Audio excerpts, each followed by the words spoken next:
Hello,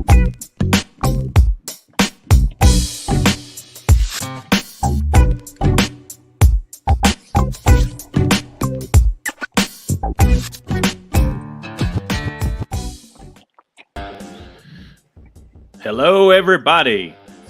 We are live in person, excited for the Home Run Derby 2022 this evening. We will be joined by all of our good friends. So far, we've got Barrick, we've got Ryan joining down below. We are pumped to have Ryan joining the show tonight. Hopefully he packed his charger and his iPad doesn't die live stream. Yeah, 100% right now. It's been charging all day. Love it. So we are pumped. We're excited to be here. Episode technically 16. This is going to be an interesting episode just in the sense of we are going to kind of fold the podcast into the Home Run Derby, give some live reactions, some thoughts on some swings that we're seeing, whether or not somebody just absolutely craps the bed. We'll see. Hopefully that doesn't happen. We're hoping for a good show this evening. I'd say the bracket is definitely stacking up to be that way. We've got a couple first-timers, so it's going to be interesting to see how they swing the bat. Of course, you got Pete Alonso, reigning back-to-back champion. We'll get into some of that, I'm sure, a little bit later. But overall, just really looking forward to having a fun night. You boys doing good? Barrick, having a good week so far? It's only Monday. All good, man. I'm just parked on this couch looking to see how much of an indent I can make on the seat. See how long I can stay here, and I'm looking forward to it. I'm intrigued by these for those that are watching these walkouts. Like I'm kind of disappointed we haven't seen like a Ray Lewis dance or something like that yet. I think that would have been kind of awesome. But yeah, this is it's gonna be fun. Yeah, definitely thought we were going to see a lot more swag than just walkouts. I mean, they definitely missed an opportunity there. But again, knowing MLB, they probably told them not to do anything, if we're being honest. Yeah, so, that's true. It's already in Hollywood, so like, there's already enough going on. So there's we got to keep this a little bit low key, and then that way we can let the Home Run Derby speak for itself. That's right. I don't want to go too negative, Nancy. First 2 minutes of the podcast here, but we always got to throw in. Welcome to the Home Run Derby. This all sucks. Oh man, Ryan, you doing good? Enjoying a nice off day today? Yeah, it's much needed off day. Like we finally broke our 10-game losing streak. Love it. So we were 0-10 in our second half going into last night.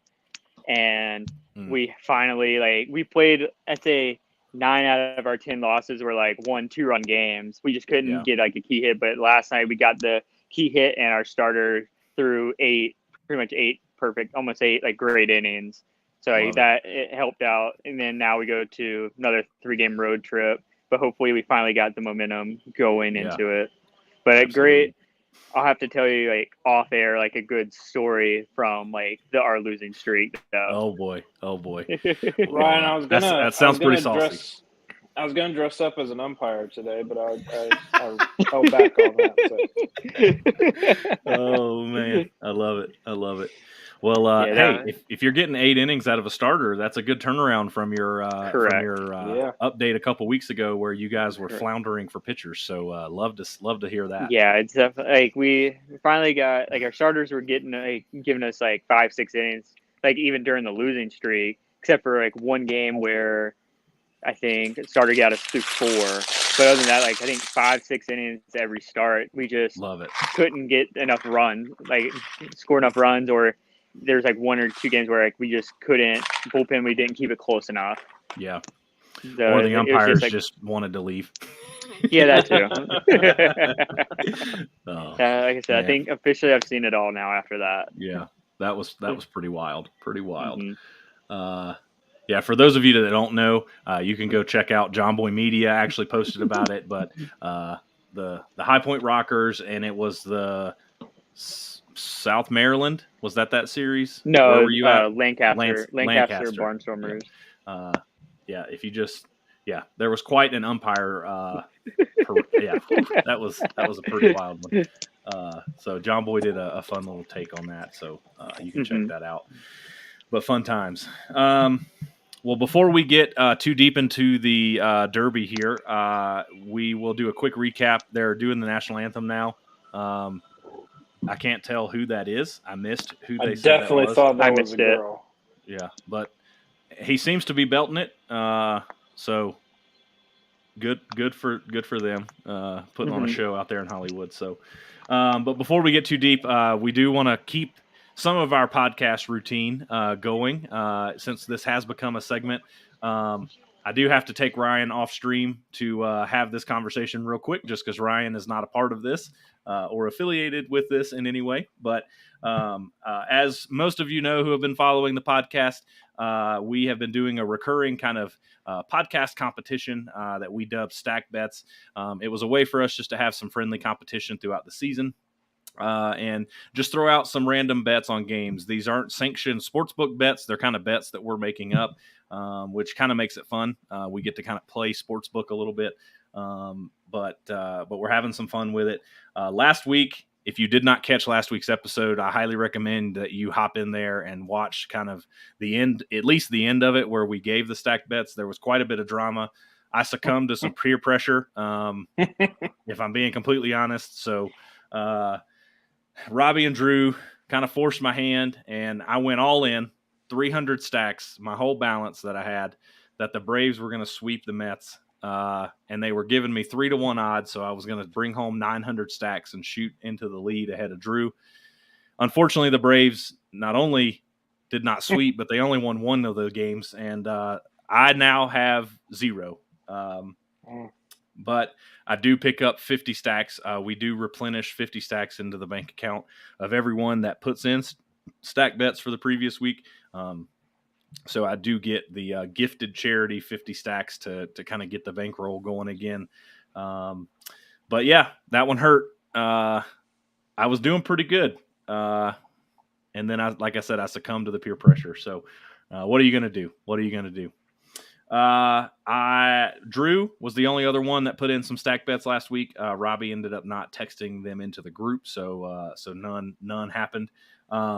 Drew, in a corresponding move to try to get me to entice the thing, Drew actually put up 300 stacks that the Braves would win both of the series. Thankfully, at least for the lead of the stack bets, he did not win that stack bet because the Braves ended up losing the Mets series, as we talked about. He did put up 50 stacks, Barrick, that the Orioles would win 3 or more games last week, and wouldn't you know it, they did. Yes, sir. Excited to talk some more Orioles baseball as we get on with the evening as well. And then he put up 50 stacks as well that Carlos Rodon. I think it's Rodon. Yeah, Rodon. Yeah. He put up 50 stacks that he would go 6 plus innings and have 6 or more strikeouts. That did not happen either. So Drew lost 350 stacks last week, but he did pick up 100 stacks. So I believe that brings his total to 180 stacks, plus the 50 that he gets today means he will start this week with 230. 230. Woo, math is hard, boys. Woo. So nonetheless, that's where we stand. We may or may not do stack bets this week, just with the All-Star game happening and all of that. So we'll see what happens towards the end of the episode. But like I said, to be determined on that. We may just hold off till next week when we get a full week of the season going again and kind of catch that. But anyway, that's your stack bet recap, and it is not sponsored by anybody. If you would like to sponsor it, you can reach out to us. That would be lovely. So currently, that is Stack Bets Recap, sponsored by First to Third Podcast. So there we go. Love it. All right, let's bring Ryan back into the stream here. So welcome back, I'm Ryan. back. Guess who's back? Love Back. So just to let everyone know, we should be joined later on this evening by Drew. I believe he is getting the children down this evening. And we should also be joined by Robbie, who is also trying to get his child down for bed. Apparently, Fussy Children is the name of the game this evening, so we'll see what happens. But yeah, it's almost Derby time, so I'm super stoked. Wanted to throw some quick home run derby trivia out to you boys and in the community here, see if anybody knows the answer to some of these things. Does anybody know in the current format of the home run derby, when did this, not like the rules, but when did the format of them being on the field and this kind of all-star event, when was the first home run derby of that nature? What year did that start? Any guesses? 80s, I'm going with mid 80s. 1992. You going to throw out more of a good number, or are you just sticking to mid 80s, Ryan? 1984. Well, you should have went right in the middle of the 80s. It was 1985. So for those of you, just some quick history of the Home Run Derby. The Home Run Derby actually started originally back in the 60s as a television show. And you can actually YouTube some of that stuff. It's actually pretty entertaining. But each week they would bring on two of the week's home run leaders, essentially. That kind of version of it ran for 26 episodes. And the winner of the home run event of that day received $2,000. So another trivia question. I think you'll know the answer to this one, but just to show you the rate of inflation in which our country is currently in, do you know how much money the winner of tonight's home run derby takes home this evening? It's $1 million. $1 million. Do they get a car? No. I think it's All-Star Game MVP. Yeah. I think it's MVP, but MVP of the World Series gets a new car as well. Yeah. So I think they reserve those for just the MVP awards. But that's crazy. $2,000 in the 1960s, $1 million today. Just absolutely crazy. They had all kinds of other fun little games that they would play in that where they could win different, different amounts of money and stuff like that. Like I said, you can actually YouTube some of that. If you YouTube like 1960s home run derby, stuff like that. It's actually pretty entertaining. There's no fans. They're just in a ballpark with a pitcher. It's not weird at all. It's pretty hilarious. It's pretty hilarious. So did they have the ball on a tee too? No, they did have a guy pitching. So. You'd be surprised the amount of home runs that they could hit off a tee as well. That's true. That is true. Perfect. Well, before the home run derby starts, I think it would be also pertinent to just mention the podcast has thrown out some picks of who they think is going to win this evening. Ryan, we're not doing any betting of this. I don't know even with that if you're allowed to give picks or not. I will. We'll throw it to you again. Just give me a second, and I'll look up the bracket again. Just for the record, no money. Nothing's happening with money in this. There's no betting. This is an entirely separate segment of Home Run Derby. So I will go ahead and just kind of speak for people because they aren't here. So hate it for them. Drew this evening in the first round, he has Kyle Schwarber over Albert Pujols. He has Juan Soto over Jose Ramirez. He has taken Corey Seager over Julio Rodriguez. And excuse me, he has Ronald Acuna over Pete Alonso in the first round. So his semifinal pits Juan Soto against Kyle Schwarber and Corey Seager against Ronald Acuna Jr. He has Soto over Schwarber and Seager over Acuna. So Drew's final is Seager versus Juan Soto. And I'll be honest, this one caught me off guard a little bit. He has Corey Seager defeating Juan Soto in the final. That would be quite an upset, I would say. That would be quite an upset. I think his North Carolina homer heart is guiding him a little bit on that one. Robbie also submitted some picks in. in the first round, he has Pete Alonso over Ronald Acuna Jr. He has Juan Soto over Jose Ramirez. He has Kyle Schwarber over Albert Pujols, and he actually has Julio Rodriguez over Corey Seager in the first round. So that'll be interesting to watch. His semifinals, he has Juan Soto over Kyle Schwarber and Pete Alonso over Julio Rodriguez. So his final pits Juan Soto against Pete Alonso, which I saw this a lot, and he has Soto actually beating Alonso this evening. I will run through mine just real quick. I have Schwarber over Pujols, Soto over Ramirez, Acuna over Alonso, and Seager over Rodriguez. Then I have Soto over Schwarber, and I have Acuna over Seager, and I have Acuna defeating Soto in the final round for Ronald Acuna to take home the victory. So I went Braves homer, but this is also his second one. I think he's going to have some better experience this time, so super pumped to see what kind of goes down. So, and it looks like we've got Julio Rodriguez is actually leading off. Man, talk about a rookie first home run derby, and he has to be the first one to go. Woo! Yeah.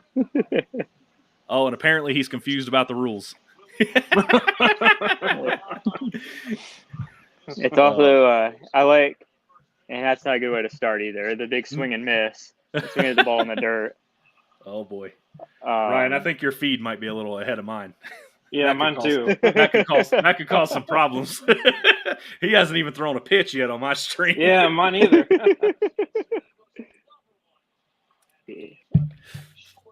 I do know that I think it's the first time I've seen it that they gave the make and model of the bat that they were using and like the size of bat they used as he walked up to the plate as well.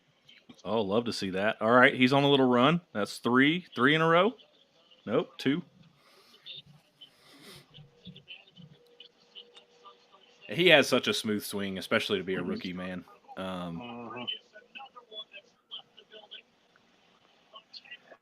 Still think he might run out of gas. If he even gets to the next round. Who is throwing to him? Did anybody hear that earlier? Because no, I didn't. The form of the BP is just very fascinating. No step, just all arm. But looks like Jackson putting it in the right spot. He's putting it in the right spot. It's got good pace on it. I mean, good for him. I mean, that dude's throwing darts out there.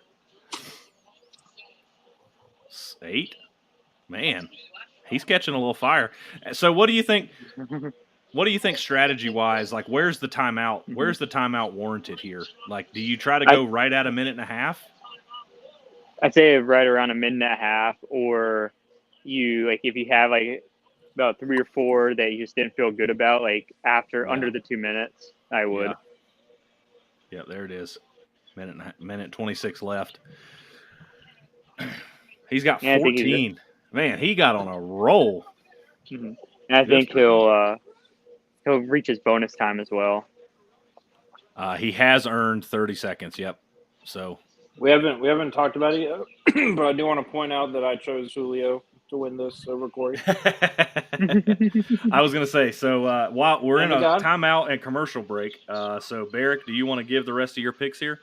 Yeah, so I got in a huge upset, I got Pujols over Schwarber. I'm got Soto over Ramirez, Alonso over Acuna, and then Julio over Corey Seager. And then Soto over Pujols and Alonso over Julio. And then I'm taking Soto to win it all. Okay. Man, Pujols, I really wanted to pick that just out of sheer, nostalgia, so to speak, but I just he's gonna reach back into his youth. Schwarber just has such a smooth swing, and he can get the ball in the air so easily, just like the flick of a bat. So I don't know. That's going to be a tough one. So, Jules. You had Alonso over Acuna, you said? Yes, sir. All right. Just getting these noted in our lovely spreadsheet here. So, It's all right. It's going to be the one that got them all right. So you had Rodriguez over Pujols. He's a rookie too. And then you had Soto over Alonso, you said? Yep. And then you had Soto winning it all?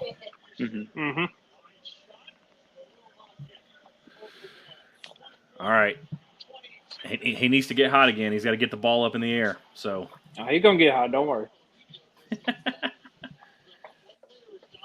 I'll be interested, man. Seager is a streaky kind of hitter. His natural swing a lot of times on that is a line drive, so he's going to really have to work. I did watch kind of the pregame. Apparently, he's going to use a heavier bat. He uses a 33-ounce bat gamer, but tonight he's going to be using a 35-ouncer. That's going to play a factor into that. Swinging a 35-ounce I think somebody's gotten close to 40. Woo! Crazy. 25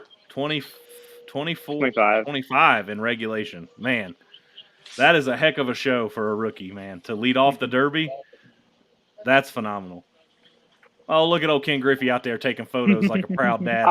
I was gonna say I actually heard a rumor that Ken Griffey was actually the one taking the swings, and he was just wearing a Julio face mask. Oh, okay, I see. Yeah, that's probably the reason I picked him. He was launching those things, man. Like that's a compact swing. That's just bat to ball. I love it. That's so good. That's so good. Boy. All right, Ryan. You said you wanted to make some picks in between our bonus round here.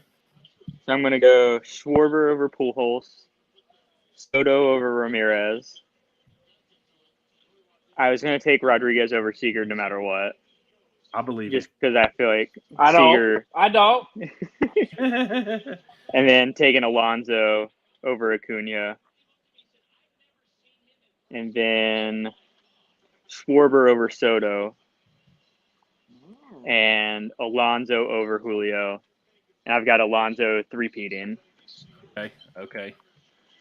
Man, that first bonus home run had the height and the distance. Good Lord. This dude is mashing baseballs like they're made of freaking rubber.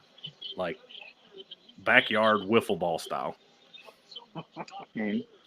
It's a lot easier like when you've got a BP throw that's in a groove. Like it can make it for a fun 3 minutes. Oh, that was launched.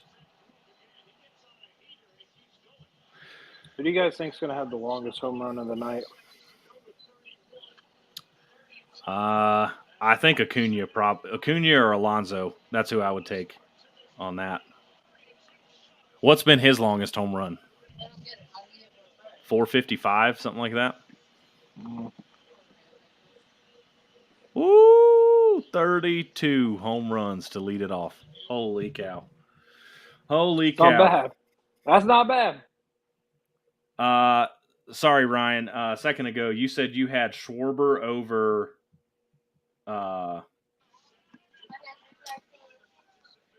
Had Schwarber over in your semifinal. Soto. Schwarber over Soto.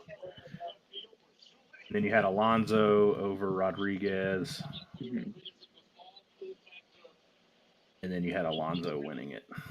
Alonso over.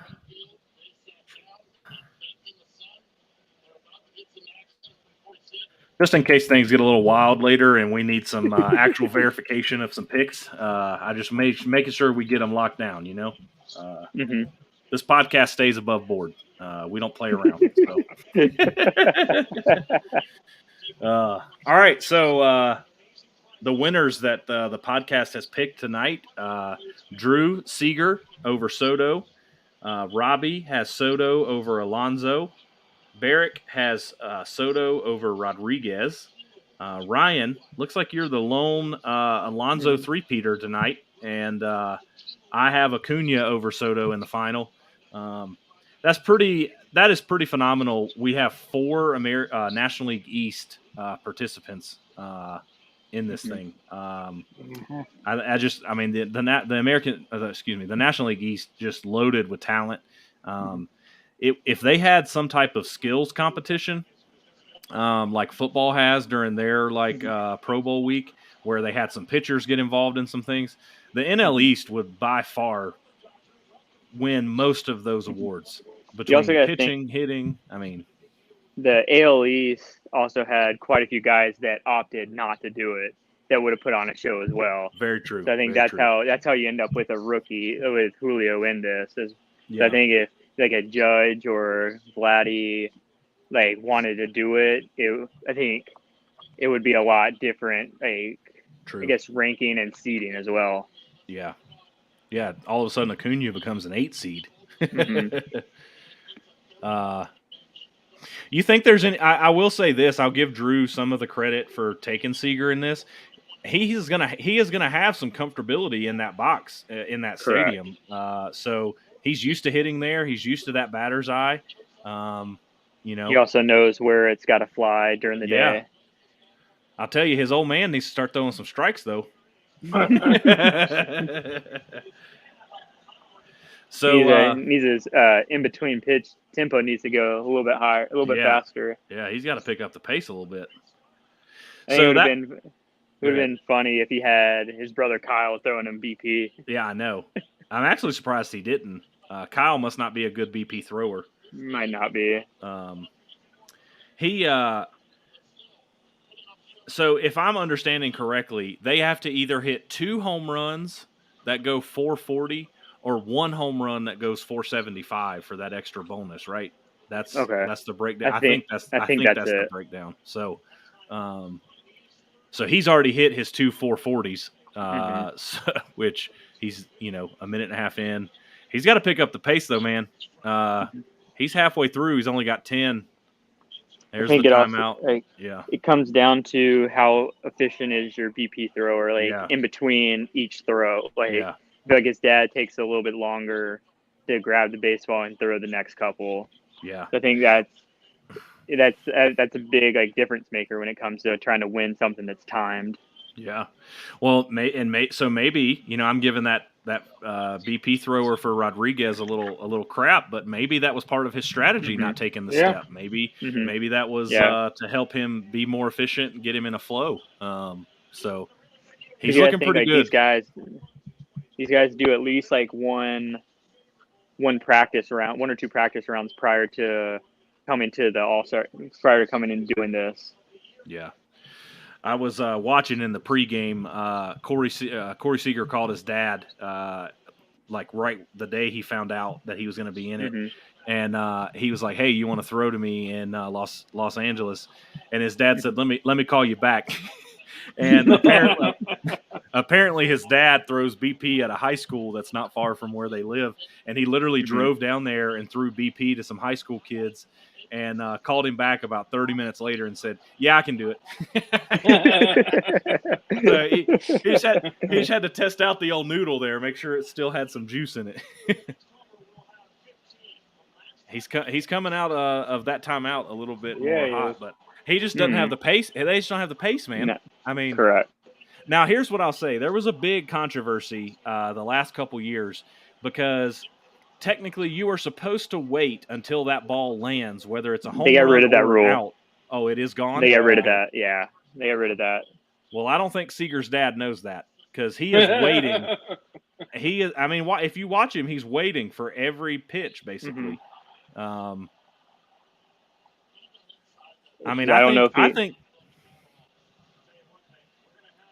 I think Rodriguez is going to have double the amount of opportunities for home runs that Seager had. I mean, he's getting hot here late, though. He needs to keep it up. If he can get to 22, he ain't going to get there. 21, is that getting up? 20. Nope. I'll say this is a live watch-along element we did not discuss of our TVs not being synced up. So. Ryan over there 30 seconds ahead of me and Barrick. And it sounds like Barrick might be 5 seconds ahead of me. So I turned my super booster on, so it's catching up a little bit. It's just me being cheap, not paying for actual live TV. Yeah, that's it. Because this is on ESPN on cable. Yeah. That's why. So I've got. Just so everybody knows, I am streaming legally. It's just I am streaming it versus a cable box. So shout out DirecTV Stream. Legal. Yeah. Shout out DirecTV Stream, not a sponsor. But yeah. Could be. The quality is good. Apparently I'm just on quite a delay. So All right, he's got a minute. He's got to hit 12. I just don't see it happening at the pace that they showed. No, it's hard to even hit maybe like 6 or 7 in a minute. Yeah. With this pace. Yeah, and he would have had to have hit one every swing. It's just not.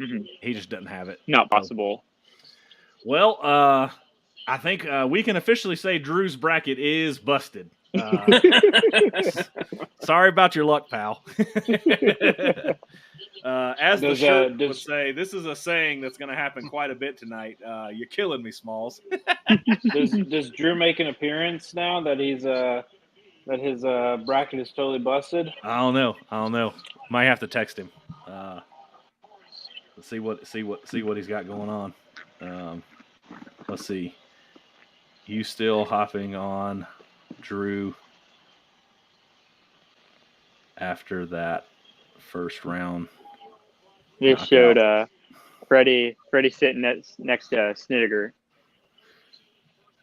Okay. Yep, there it is. Man, what a weird situation that is, huh? Who do you think? Yeah. Who do you think? Who do you think? Lawsuit. Yeah. Who do you think's telling the truth in this whole thing? That's the thing. We'll never really know. I mean, it's just for the agent to come out and file the lawsuit. He has to have some type of documentation that backs his claim up. Correct. I don't know. It may just be a reputation thing. Or it's just a he said. It's just a That's all it is. If there's no like physical evidence that he presented the actual contract to him. Yeah. Because it could just be like you'd have to have like Freddie say and almost testify that like he told me about it. Yeah. Yeah, because when I first read that article, I was like, the agent has to do this just to keep his reputation as business, because if he just gives it up and if he's just like, it doesn't do anything, there's not a player in the world that's going to want to be represented by him. So like I feel like he had to do it just to have some kind of response to all the allegations out there. Yeah. I mean, I agree with you. It is fascinating. This could set quite a precedence in the world of just, guys firing off dumbass tweets. All of a sudden you get popped with a slander lawsuit. So it'll be interesting. I did find it interesting. One law article I was reading talked about how they consider it depends on how the court defines the agent. As if they define him as a private individual versus a public figure, because the burden of proof is much higher if they're a public figure to bring that kind of libel claim to someone. So it'll be fascinating to see what all kind of shakes down from that. I don't know if it makes it to court, if I'm being honest. We'll see what happens. But it's, I don't know. We'll see. It's fascinating news. Obviously made Ripple headlines there for a long time. So I just, again, everybody knows my affinity to Freddie Freeman. I just hate, him. I just hate him kind of getting in the crossfire at this point and, the whole thing. So I don't know. We'll see what happens. Yeah. Look at that fancy ball retrieving device. We didn't have none of that stuff when I was playing. Good Lord. Shit. All right, Barracks cut off. Oh wow, we're just jumping right in on Acuna here, huh? Yeah, we are. Yeah, man. Okay. Not much of a commercial break. All right, he needs to pick it up here. I feel like they or somebody told them that the secret during the day is hit it down the lines.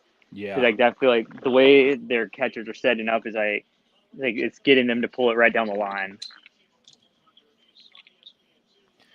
He is. This is not a pace that you're going to be able to beat Pete Alonso on. No. Yeah, He he's needs basically he needs to get hot. He needs to stay at the big part of the field too. It's an early timeout too.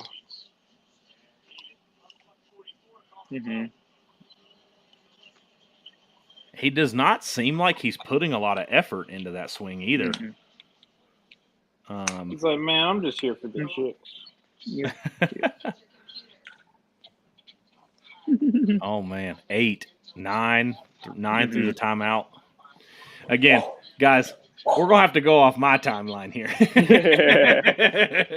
That's why I haven't really been saying anything. I'm just trying to stay quiet. You guys are gonna know the winner before I'm, through the second round. It looks like. Daggum. Oh no, I mean the way Pete can get on fire, man. I mean he could hit 8, 9 in the first minute, and I don't know. The way he swings sometimes. Weird that he had a chance to win 3 of them and make more money in home run derbies than he did as under his rookie contract. Yeah, it's pretty ridiculous. There's a fun fact. Go ahead. I don't mind this view that they're showing right now. Nah. You'll see it. Yeah, I like that. Give you the launch angle. He's got a long way or he better get into a couple if he wants to get the extra time. Yeah, he hasn't even earned that yet. What do we think's the actual number he needs to? I mean, he needs to be at 22 to even stand a chance, right? Yeah, especially if he's not getting any of the bonus time, he's got to be in the 20s. I feel like in the first round, though, it's hard to know, right? Because, I mean, even though Pete Alonso's got a pretty good record, I mean, maybe he comes out slow, too. I mean, he's just so good, man. Yeah.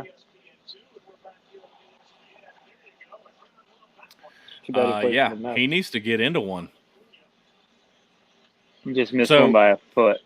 So you do get an automatic 30 seconds for the T-Mobile balls. So the distance comes in for an additional 30 seconds of whether or not you get a minute. So you're guaranteed the 30 seconds. So he will have 30 seconds, but it's just, I mean, there's a huge difference between 30 seconds and a minute. Agreed. Home run 13 went 472, so he's got one. I wonder if his first swings, he was kind of just letting it come to him. Right. Try not to get hurt either. Yeah, well, yeah. God, let's definitely not let that happen. Jesus. All right, he needs that 30 seconds. At the number he's at, he needs that 30 seconds. That swing might do it. Nope.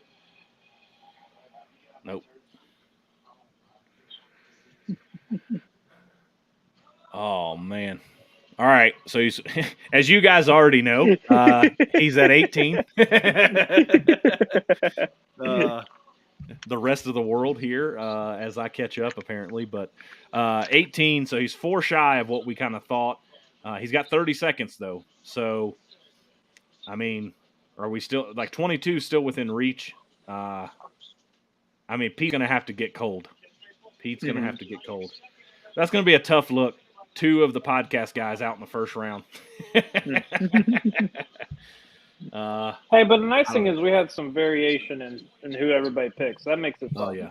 Oh yeah. Agreed. So I'll still be on. Yeah, there you go. How popular do you think the home run derby is amongst most guys? Do you think the majority of players want to be a part of it, or is it turning into one of those things where it's man, this is a lot of work. This is not worth it. It messes up your swing or something like that. I mean, what do you think? I feel like for some of them, it's they'll maybe do it once and see how their body feels, and if they feel like they can keep doing it, they'll do it. But most of them, it's just some of them might be 1 or 2 times, and they'll call it. That'll be they can say they did it. Yeah. Mm-hmm. I was actually listening to Trevor Plouffe talk a little earlier this week, and he was talking about how he doesn't really know where that whole misnomer of like it messes up your swing. Not sponsored by Siri. Not sponsored. He said he didn't really understand where the misnomer came from, that it like messes up your swing. He said because these guys are at such a competitive level that he essentially equated it to 3 rounds of BP are not going to mess up a guy's swing. He said it's more like what Ryan was saying is the physical toll of, they said, I forget who he said it was, but there was a guy that said it took like 3 days after the home run derby for his body to feel normal again. So, that's I think the biggest toll on it is, that. So yeah, guys, since I picked Juan Soto to win, I would like to. Just. Oh, is your head gonna catch on fire? It might, but it's a cool hat, and it represents my winner, so we're going for it. Oh, man. Well, just so you know, I'm not going to be hashtagging no national stuff on the podcast. So no, it's all right. So I guess I would equate the home run derby almost to like what the slam dunk contest in basketball is becoming.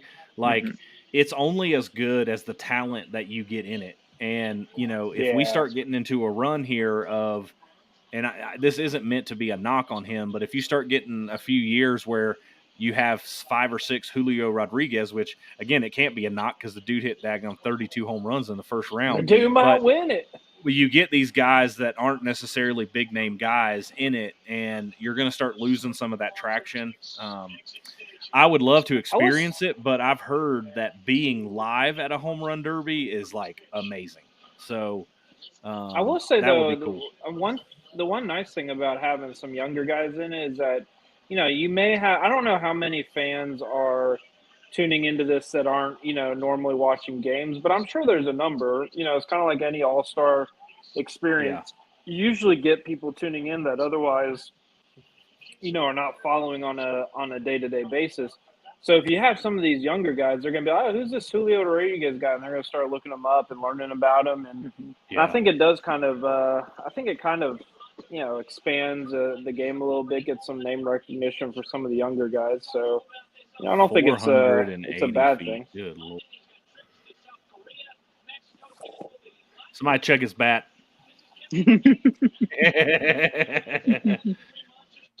I think that bat's got some cork in it. He's got to get going because he's only he's still ways behind. Granted, he's still got that extra minute, but he's not like going on a fast pace either. I think that's experience. I think he's cruising. I think he saw 19 and said, "I got this. I can pace myself a little bit." Yeah. Don't tire himself out in the first round. He'll get it to where Grandpa here is taking like a.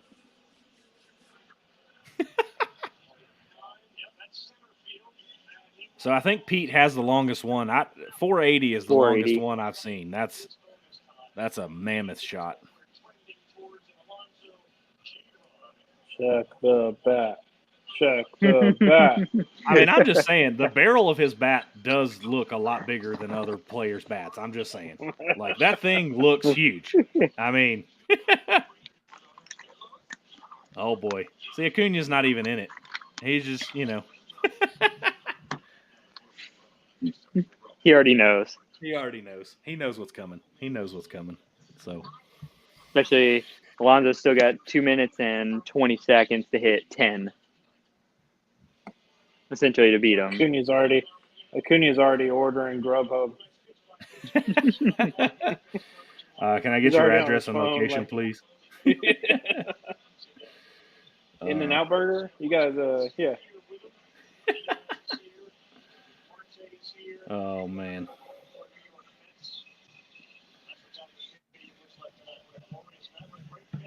All right, so he's got a minute 20. You guys are already probably watching him swing.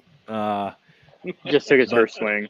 just for those, we got 1:20. He's at 10 home runs, so he needs 10 more to advance. So technically, he's already earned the extra minute. So he has 2 minutes and 20 seconds.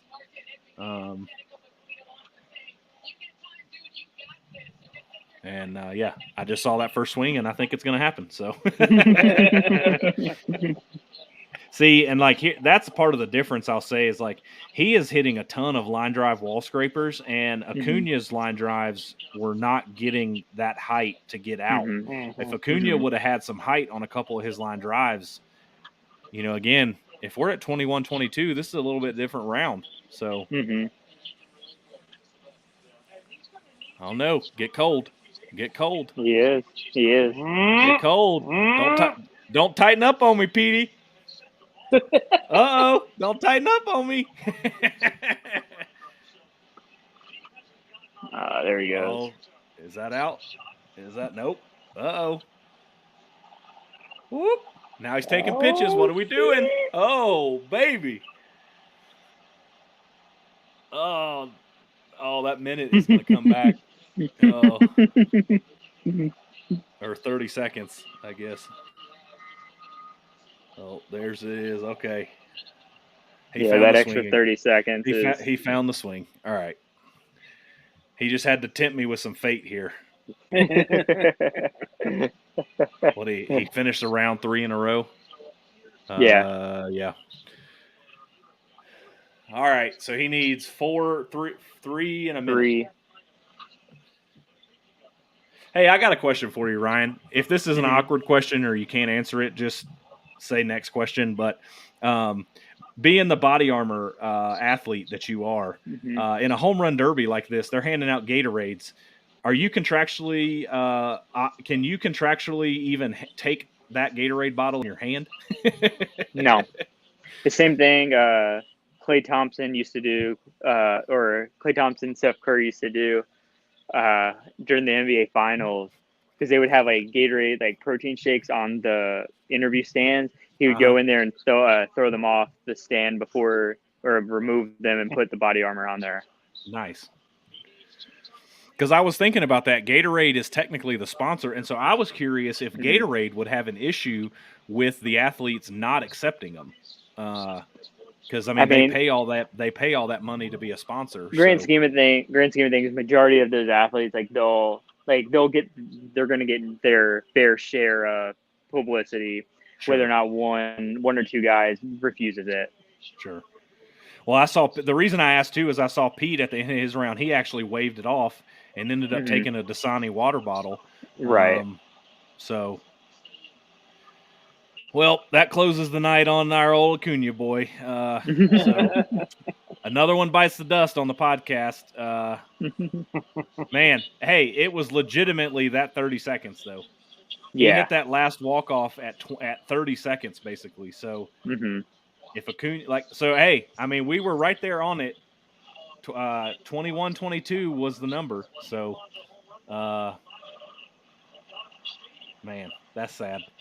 That's sad. I'll be honest though, seeing Acuna on the sidelines there, that's the stuff we don't get to see. I don't know if he really, he obviously agreed to do it, but he didn't seem very interested in winning. So, I wonder if he gets a little bit of like a bonus for even just participating. I bet it's a contract incentive.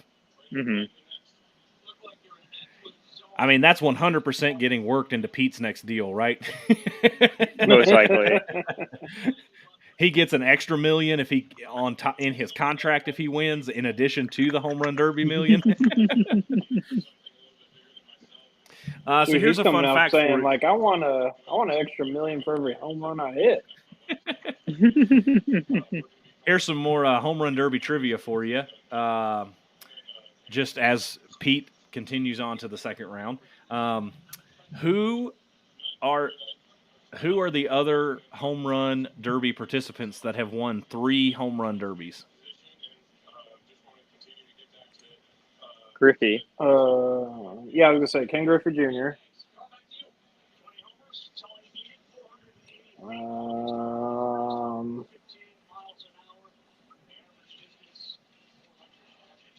He's the only one I can think Bonds of. Do it?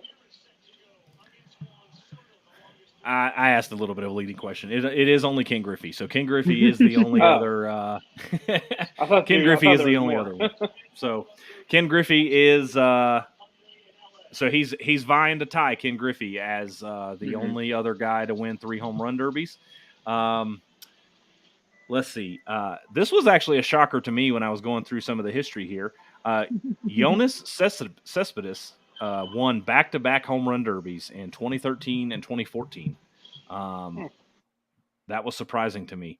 He is the only other. No, I take that back. Prince Fielder won the 2009 and 2012 home run derbies.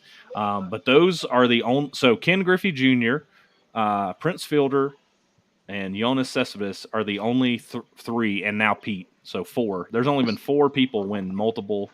That is pretty interesting. Pete is looking to become the first one to win 3 in a row. So Cespedes and Griffey are the only 2 to win back-to-back. Griffey actually had 3 years in between his first and second one. He lost to Frank Thomas, Barry Bonds, and Tino Martinez in the 95, 96, and 97 home run derbies. That's quite a list. So Pete Alonso would be the first player to win 3 in a row, and will only be the second player to win 3 in their career. So, for whatever the accolade is worth, he is vying to basically become the best home run derby participant that's ever done it. That's a cool title to have. Mm-hmm. I heard Ryan chatting a little bit earlier. He was correct. Vladimir Guerrero Jr. holds the record for most home runs in a single round. It was 40 in the 2019 home run derby against Jock Peterson, who hit 39. And if anybody remembers history on that, they actually were in a swing-off where they each got 3 swings, and they went back and forth for like an extra couple rounds. Vlad Jr. has that. Pete Alonso is in third with 35, and Juan Soto is in fourth with 31. Fun history there. Pete Alonso, I believe, beat Juan Soto in the first round of that home run derby, 35-31. So sucks for Juan Soto. 31 home runs in your opening round, and you lose. That's a tough beat. So going for revenge. Mm-hmm. Pete Alonso does already have the most all-time home run derby home runs, which I think is ridiculous. With 131, he's only been in 2 of these. Jock Peterson also is in second and has only been in 2 and has 99. So Pete Alonso is actually the only person that has over 100 home run derby home runs. Anybody want to take a guess on which team the representative that won, which team has the most home run derby winners?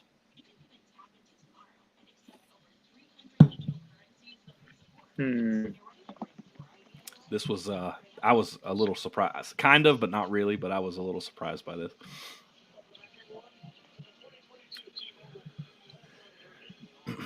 I don't know. Mets. Close. The Yankees have had 4. 97, 2002, 2011, and 2017. So if you're curious, that is Tino Martinez, Jason Giambi, Robinson Cano, 2011, and Aaron Judge, 2017. I believe if Alonso did, which was Cespedes with, then Met wasn't with the Mets yet. It was Oakland. Oakland. Yep. So the Mets have 3 winners. Pete, obviously, 2019 and 21. Their previous winner was Darryl Strawberry. But but there's an asterisk beside of that one, and it's because it looks like they either tied or they did an American League winner and a National League winner.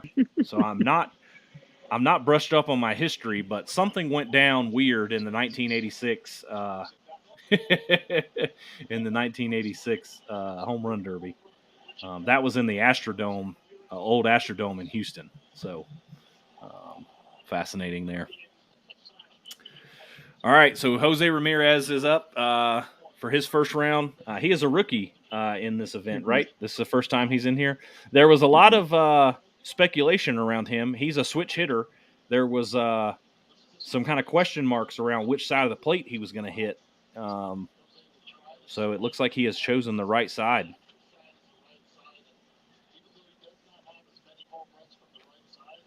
I think this might be just like an easy. The way he's going right now, this could just be an easy round for Soto. Yeah. Unless he really gets into like a real good groove. I'll tell you, based on what we're seeing now, I am pumped for Alonso Rodriguez. Yeah. That's going to be quite a battle. As long as Rodriguez didn't tire himself out in that first round. Yeah, that's what I feel like he might have done. Thing. Yeah.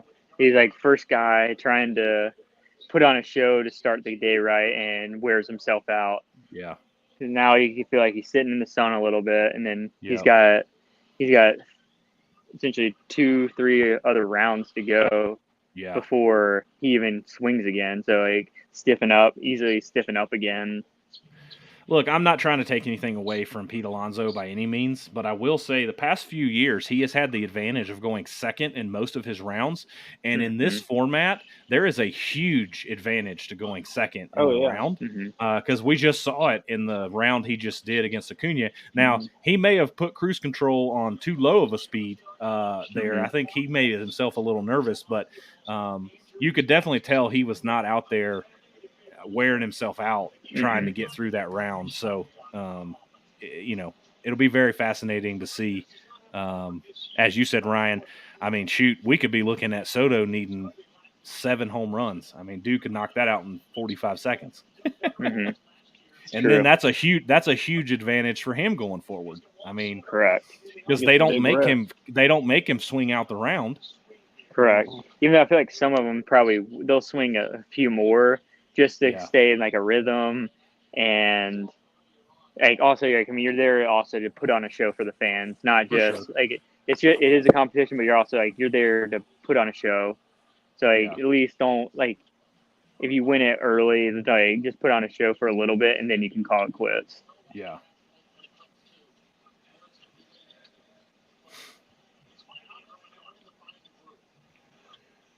That was a bit of an early timeout. I think that goes to your point, Dole, of just if you're not feeling in a good rhythm, just giving a timeout, let yourself kind of readjust. Which that seems to have worked for him a little bit. So.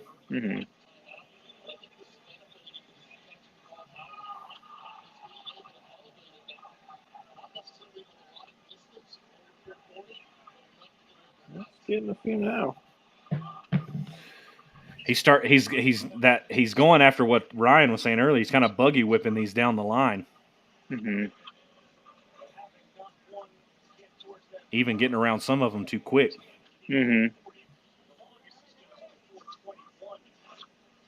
don't think he's going to get enough to get the extra 30 either. He's not. For the full minute again. He'll get the 30, but for a full minute. Welcome to the show, Drew Dole. Hi, guys. got a first timer. Watching the home run derby too. Yeah. Love to see it. Belly full, ready to roll. Belly full. Corey Seager already gone home. Thanks, dude. Try to pick a North Carolina guy. What's he do? Just screws me over. Well, I don't think it was as much as the North Carolina guy as it was the North Carolina dad. His dad threw crappy BP? Dad not moving fast enough. Well, see, you gotta go with his dad. He threw good BP. It's just his in between each pitch it was just too long. And then when he ran out, he took a couple seconds just to grab a handful and then get going again. Yeah. Julio Rodriguez probably took double the amount of swings that Corey Seager took. Well, he hit 32. Is that what I saw? Yeah. Mm-hmm. How many Corey hit? 24. Not enough. Not enough. Yeah. Not enough. So. Oh, what we got? Mr. Alex not happy. You guys keep on chatting. Oh, man. Oh, I guess I should have been keeping track of that. So let's see. We've got Julio Rodriguez. He hit 32. You said Seager hit 24. 24. Then we had Acuna, 19. I think Alonso actually ended up hitting more than he needed. I think he finished at 21. Yeah, he finished at 21. And then Ramirez right there just finished at how many? Or he still got his. He's got. He just finished. Yeah. 16. 7. Yeah, 16, 17. I think. Well, 17. we did finally time that up. I am a solid 17 seconds behind y'all's feet. So, I'm glad I'm not the only one. I'm behind too. yeah, he just took his last swing for me. So Same. Scotty, we're on the same feed, dude. yeah, that's right. So 17 for him. Yeah, I think Soto is. He's gonna blow him out of the water. Yeah, I don't even know if Soto will need the extra 30. Alec doesn't think That's so. right. You tell him. Soto in regulation. That's right. Scotty, I hate our stack bets didn't play out, man. Oh, you and me both. Hey, it was fun last week, right? Go big or go home. I don't know. Agony more like. Yeah, definitely agony. Definitely. Especially since they won the second game, so I'm sitting there like, man, a chance, and then no, nothing. I know, Alec. Alec wasn't happy either.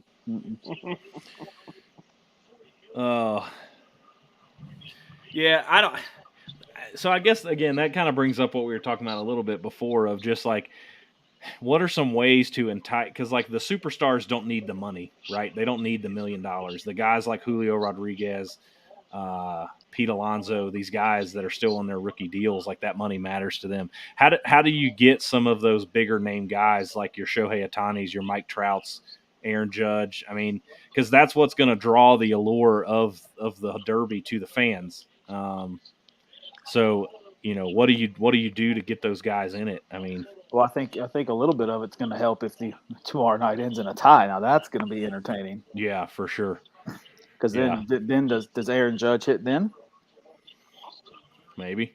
What is it? A 3 swing off? 5? You got 3 guys for 3 swings. So I mean, if I'm the AL, my 3 guys are going to be Judge, Stanton, and Shohei. Anybody else? I mean, those would be my 3.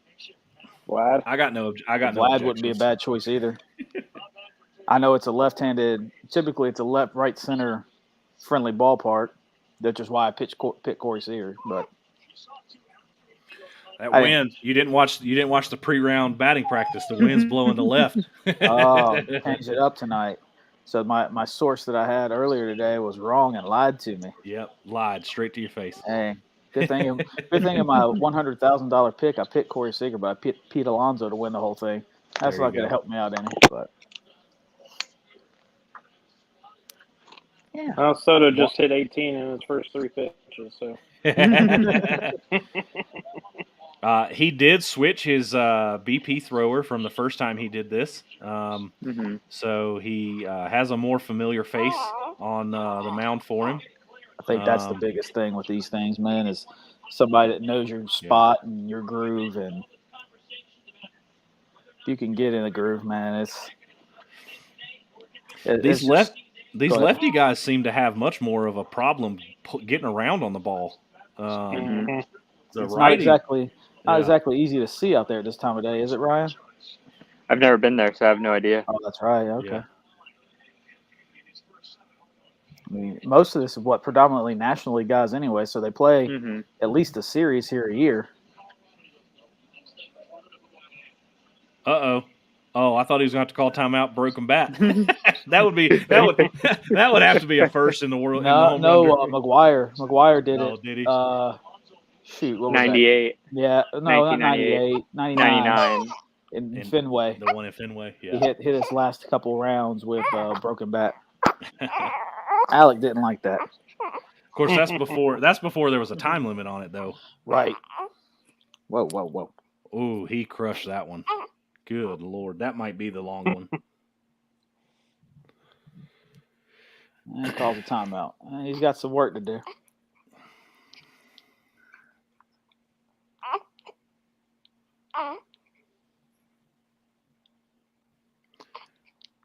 Oh, he took the Gatorade. He's got the wrong odds on that. He's got the wrong stuff. Oh, I was asking Ryan kind of what the deal was if you were a Body Armor athlete. Like, can you take the Gatorade? Like, is that something? Because Gatorade obviously paid to be a sponsor of that, and so it was just a fascinating question. And we have seen a couple guys. I don't know if they are Body Armor guys or not, but we've seen a couple guys that have not taken it. So apparently you are allowed to not take it. Pete denied it and drank a Dasani water. So maybe he's a Coke guy. I think Pete's done by Kool-Aid. That perked up Alex ears over here. You guys are talking about Kool-Aid, huh? Anybody got muscle milk going here? I think he could go for muscle milk. What you think? Yeah, he's going crazy right there. I think he needs more of the mommy milk than he needs muscle milk. Oh, that's soon. That's coming soon. We're on a tight ship right here. It's coming soon. We're right about 3 hours. About that time for him. He knows it too. That's the thing. Once she comes back down, it's game on for him. All right, he's getting a little cold here to start this second half. He needs to. There's one. Come on, Jawan. Barrick, don't become the third man to lose this guy in the first round. My lucky hat, man.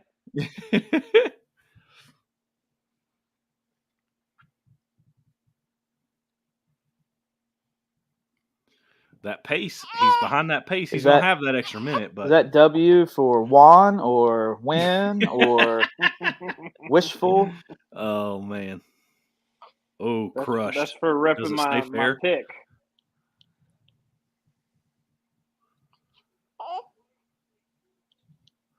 I'll tell you. I think no way he's 23. Yeah. Sorry. I believe he is. Yeah, he's getting hot.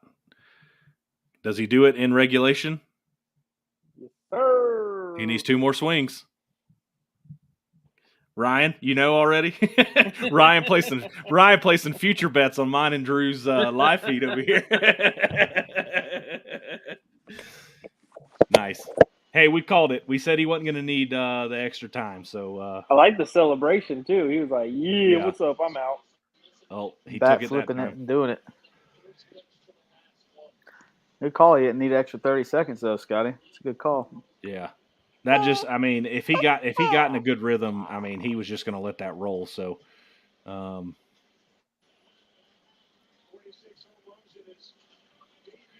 did you guys see the news today? He was not very happy in his press conferences about the Nationals or whoever leaking his contract negotiations. Yep. You know, I can't necessarily say that I blame him, but at the same time, I mean, if you're going to turn down $440 million, I think I can tell whoever I want to. Especially if it's going to start drawing a trade market. My thing is, like, this day and age, like, you just have to know it's going to happen. Like, you have to, like, those things are going to get leaked. Those things are going to get reported. Like, well, unless you're Kumar Rocker's agent and the Texas Rangers and you don't get that leaked out. Hey, maybe that is pretty wild. That is pretty wild. Kumar and Jack Leiter are going to be in the same rotation again. Have fun, everyone. Maybe the Rangers guys were, smoking a little on the ganja, and they were like, "Hey, you know what? Let's just take a fly and let's see what happens." That's not legal in Texas, sir. It's frowned upon. It's frowned upon in Texas. With the Rangers, is they still got to put together a bullpen. Mm-hmm. you got some pieces, but you gotta finish the puzzle. Yeah. Especially by the time they get up there, like it'll be right around the Astros window closing, so it'd be prime for them. Essentially, it'll probably be them and the Mariners probably taking over the division at that point. Yeah. Yeah. I'm so upset at the Mariners. At one point, we did mid-season disappointments, and they made my list because they had a losing record. And now they're on this 14-game win streak, but they're still 10 games behind Houston. I just think they've given up. I think they've given up too much of the season, unfortunately. So, I don't know. We'll see. All right. The man, the myth, the machine himself, Albert Pujols. What number we got, boys, on hopefully more than his season total?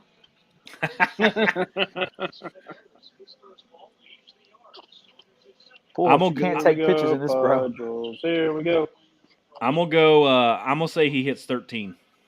That's my number. I think he's gonna need extra 30 seconds to hit that. They were saying the guy that's throwing him BP throws him BP during the regular season. He was saying that like during batting practice he just lets it fly. He's still able to get that exit velo and BP because basically he knows where it's going. So, I mean, he's still Albert Pujols. I mean, he's struggling. Yeah, it's going to be very. This pick is not. He might not even. He's not even going to get 10. You don't think so? Eric, you picked Pujols? Not to win it, but just to get out of this. So you on that same stuff them Texas Rangers front office? Yeah, buddy, I'm pulling for some Pujols, baby. Let's go Pujols. Oh Lord, he took a break 56 seconds in. Oh yeah, Lord, he did. He said, "I'm tired." Oh Lord, he's old, man. He's old. Yeah, I don't know. I don't. Freaking. Pujols is taking pitches. He's calling timeout 56 seconds in. I don't think they explained the rules to this man. Alec over here is trying to throw him left-handed curveballs right now. I don't know what he's got going on. Got that left hand moving. Hey, sign him up. That's what we're working on over here. That's what we're working on. Got to get another lefty through the pipeline here soon. Mm-hmm. All right, Pujols. Let's go, buddy. I cannot believe he called a timeout 56 seconds in. He's got to get his corks back. Oh, Steph Curry hosting the ESPYs, huh? Yes, sir. That'll be interesting. Pujols. We can't be taking pitches, man. Stephania Curry. Ryan, I know the round's already over for you. We got it. No, he's still got a minute and a half. Me and Ryan synced up somehow. I was gonna say, and somehow I got even further behind. So. Hey, you Wi-Fi, gotta feed Scotty. that hamster. You got to feed that hamster, buddy. I don't know, man. He's getting locked in now. I know I'm behind you guys. Just Scotty and I were close to the same feed, but I think we're about 18 seconds behind, Scotty. Yeah. Hey, can we say that I miss Chris Berman too? By the way. Yes. Oh, I was going to say that earlier. He was on the pregame show, and I was like, man, just give us a little bit, just. Yeah, we need him back in every aspect of. The seventh one he hit was crushed. Good God. Did Pujols just take a bunt? Was that a bunt? I mean, he's getting tired. He needs another timeout. See, this is where Guerrero jumping in for him would have been fantastic. Yeah, that would have been pretty good. Ryan, I think the rule changed a little. I don't think they got rid of that rule completely. I just think it changed a little bit because the umpire back there is holding him up on some pitches. I think it's pop flies that don't leave. They have to wait for those to land. Gotcha. I mean, at this point, it's like you just got to get rid of that umpire and just like, it's a home run or it's not. And just let him just fire it off. What this guy doing? He has taken like 9 strikes down the middle. He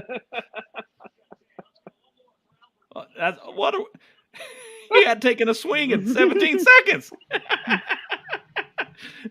Come on, baby. All right, Ryan. It looks like you hit the number. Well, technically, you said he wasn't going to get to 10. Yeah, I did. You also spoke 10 into existence. So he's got 30 seconds. Yeah, but true. Yeah, he's He got ain't 30 hitting more 3. seconds to hit. He ain't gonna hit 3. Nah, yeah, he's gonna take 7 pitches. He'll take 2 swings in 30 seconds. Golly, somebody need to explain the rules to this man. Pujols. Let's go. Oh, Hey, it is fun, man. What I still don't understand about Pujols is Yadier Molina is the one that came out and said he wasn't playing after this season. Pujols has not said that publicly. Yeah, I think it's understood though. I think it's an understood statement that he is. It's just so fascinating This is to pretty me. cool. Like, yeah, he's getting a lot of love. He deserves it. Yeah, this is cool. I think he needs to be eating a daggum protein bar, not drinking a Gatorade. He needs a damn IV. What if he stepped up to the box with an oxygen mask on? I don't think anybody would say a word. All right, instead of him getting 30 seconds right now, every player on the National League roster gets 1 swing. Is that the actual roster or the updated roster as of like today? Well, I don't know. Because I think I read something. There's like 80 guys total picked at the end of the day. Yeah. Who gets the, like, Ryan may even know the answer to this. Do all those guys get the All-Star incentive if it's in their contract, no matter if they were the 80th guy or the original team selected? Yep. That's so crazy. Goes in the profile, no matter what. That's true. And see, the crazy part, how Rodon was so ticked off, and then I would figure he'd want to go, but yeah, it is what it is. Now, these guys that end up not going, like, say, Max Fried, and all that stuff, do they still go, or is it reserved for only the guys that are actually going to be in the game? Mainly for the guys that can be in the game. I think special circumstances, like some guys will go, they'll be able to go, but most guys, like especially ones that started yesterday, most of those guys are either just like going back with the team instead of going there, so they can just, or they go home for the All-Star break. Yeah. I don't know. I just feel like that would still be cool to be in that locker room and experience that. I think some guy, like if it's like a guy's like first All-Star nod, I feel like those guys, like they go no matter what. Like, even if they're not going to do anything, they'll make sure that they're there. Am I going to hit this number right on the nose? Am I going to hit this number on the nose? There it is. Nope, short. Hey. We're doing pretty good with some predictions tonight. I'm just saying. 13 on the nose. You're welcome. You're welcome, podcast world. Hey, is there live betting going on for DraftKings, Barrett? Yeah, man. Yeah, tell us about it. Dude, there you go, man. I mean, that should be like an over-under on Pujols. I mean, since you can bet, and we just got to sit here and live vicariously through you on the betting end right now. Kind of jealous, man. I'd like to bet a live bet of over-unders coming out, Yeah, and it's crazy the number of things they come up with too. Like not only their live betting, but like all kinds of things. Like, where's the next home run going to be hit? As far as like in the ballpark, all kinds of crazy things.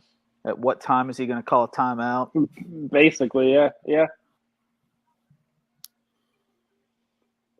For all the degenerates out there. Pujols got a 600 home run chain. That's legit. That is legit. Well, you got to find money to spend stuff on. I mean, you don't have to spend it on his wife anymore. So, yeah, he's still got a lot of kids. So yeah, that's okay though. He's still got a lot of kids.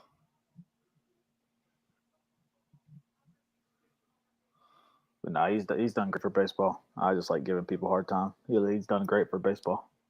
Yeah, I'm glad that he got kind of like one more send off, kind of. Man, that's crazy. Good for him. All right. Well, congrats on your second round nod there, Mr. Schwarber. Just go through these motions. Make sure you put some deep. Excuse me.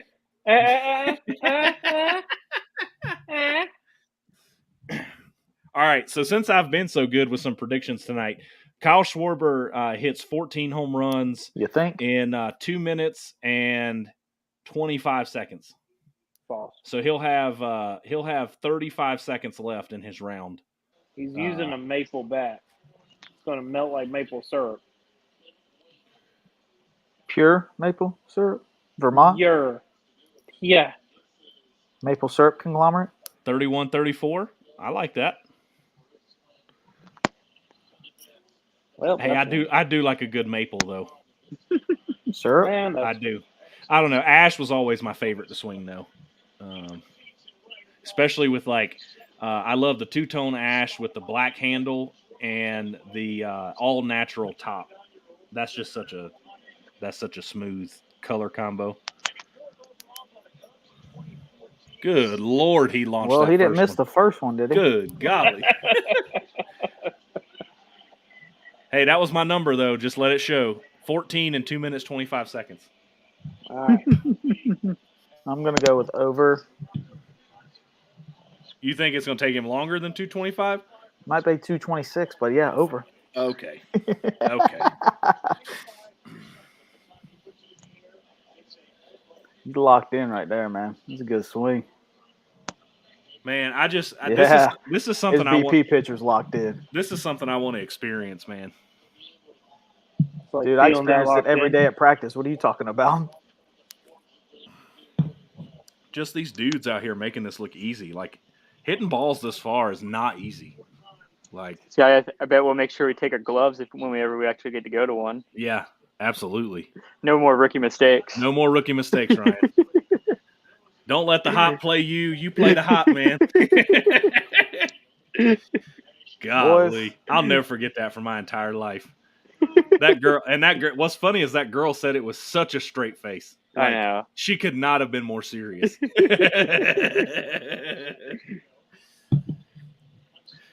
To enlighten the rest of the podcast and the community, Ryan, Robbie, and myself had the pleasure of going to a Braves ALDS playoff game back in 2010 against the San Francisco Giants. And we show up early for BP. We're standing out in center field. Ball hops right up, right through Ryan's hands. Girl, like 4 rows in front of us with her boyfriend, turns around and looks at Ryan, and with a straight dead face to her boyfriend goes, "What a rookie move that was." Or no, she said that was a rookie mistake. Tough. We'll have to get Robbie on here to verify that as well. Yeah. Man, still to this day, that's one of the best baseball games I've ever watched in my life. The vibe in that stadium was absolutely unbelievable. The only louder stadium I've ever been was the wild card game in 2018 in Yankee Stadium. Other than that, I haven't been in a louder stadium since then. Yeah, that environment, that was at the old Ted. For you, old school Braves. I don't know. If we didn't get to go to any playoff games this year, but the truest, I've heard several current players that have said truest in the playoffs last year was truly one of the most crazy baseball stadium atmospheres they've played in. Sure, we're gonna choke right here. Ryan, if you're 18 seconds ahead of me, I don't like what you're saying right now. I don't like what you're telling me right now. Told you over. Oh, he shouldn't have called that timeout. Hey, you think he's throwing it? Oh, shit. Uh-oh. He got that. I wonder if Pujols is just saying don't throw it because I'm gassed right now. Yeah, really, yeah. Well, there's 35 seconds left, Scotty, and he's at 8. All right, I missed that one. All right. Hey, 9. he hadn't earned the extra 30 on top of his other 30 either. Kyle? He gonna get it. Huh? Sir? Oh, shit. Kyle? So he did get the whole minute? He's got Kyle? 10. He's earned his extra 30. All right, he going to finish this with 11? All right. Nope, 4, 10. Yeah, look, Pujols is like, oh, God. Oh God, I don't have to go. I'm gonna have to go back out. Oh God. He said, I told him I only got 25 swings. He's like, I even bet on you on FanDuel, man. Come on. Oh, man. I put this last 2 weeks on you, Pujols. What am I doing?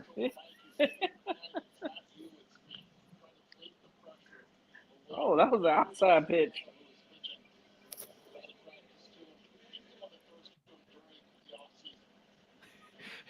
Kyle's like, I got 1 minute left. Don't change a thing. Don't start throwing curveballs up here. He was like, that's seriously what he was doing. He was like, outside corner. Oh, he's taking the first pitch. What are we doing here?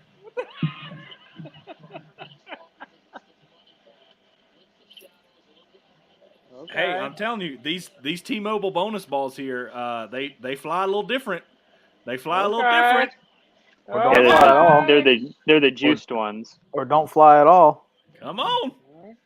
Holy shiitake mushrooms. You got one. There's 11. one. There's 12. He's at 12. Thanks, Barrett. Tells you he got 14 on me.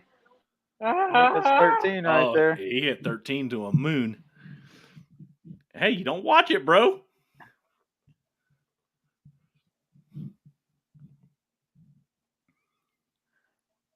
Does it go to a swing off, or is it just the highest home run that advances? It's a swing off. And we got a swing off. Pujols is cussing him up one side and down the other right now. Hey, you guys said that he can move on. I'm just saying. Oh, he's so pissed. Everybody's so happy for him except for him. He's like, what are we doing? He's like, he's so pissed. Let me stretch out. Let me get a little stretch in. He's going over to Schwarber right now. Like, dude, what are you doing, man? Why? He's like, let me put my Schwarber on. Schwarber said, I just got to give the fans a show, man. Just got to give the fans a show. They're here to see you, not me. Might as well lose, right? Oh, my God. He's like, oh, God. Oh, look at him. He's starting to stretch forearms. Yeah, that's what I say. He's got to stretch it out. I think it's 3 swings. Best out of 3. If they tie again, it's 3 more. I think it just keeps going until they have a winner. Who's a big, tall white dude in the San Diego Padres, like, Musgrove basketball jersey? Who? Joey Musgrove. Oh. Mr. Padre. He needs a burger. Mr. Padre the second. Not to be confused with Tony Gwynn. Now, he grew up in San Diego. That's a really cool story. He grew up in San Diego or around San Diego, grew up a Padres fan, got drafted, and he's thrown the only no-hitter in Padres history. So this round, it's they each of them get a minute, and if they're tied still after the minute apiece, then they go to the three swings. Now I see why Pujols was pissed. He's like, I got to do a whole minute. Well, he didn't miss the first one. No, he did not. Disrespect my name, Pujols. Oh, good Lord. He is crushing these balls. He got a second win, man. Why are they not using the T-Mobile balls? Because those balls suck. Schwarber in trouble, boys. You. Oh, God. Holy cow. Pujols found a fountain of youth, boys. What is happening right now? His BP pitcher found the honey hole is what happened. Still taking pitches. Oh, my God. Oh, he's smiling now. Here come. You're going to take a pitch. I heard it. Yeah. Dude, his pitcher was in a groove, man.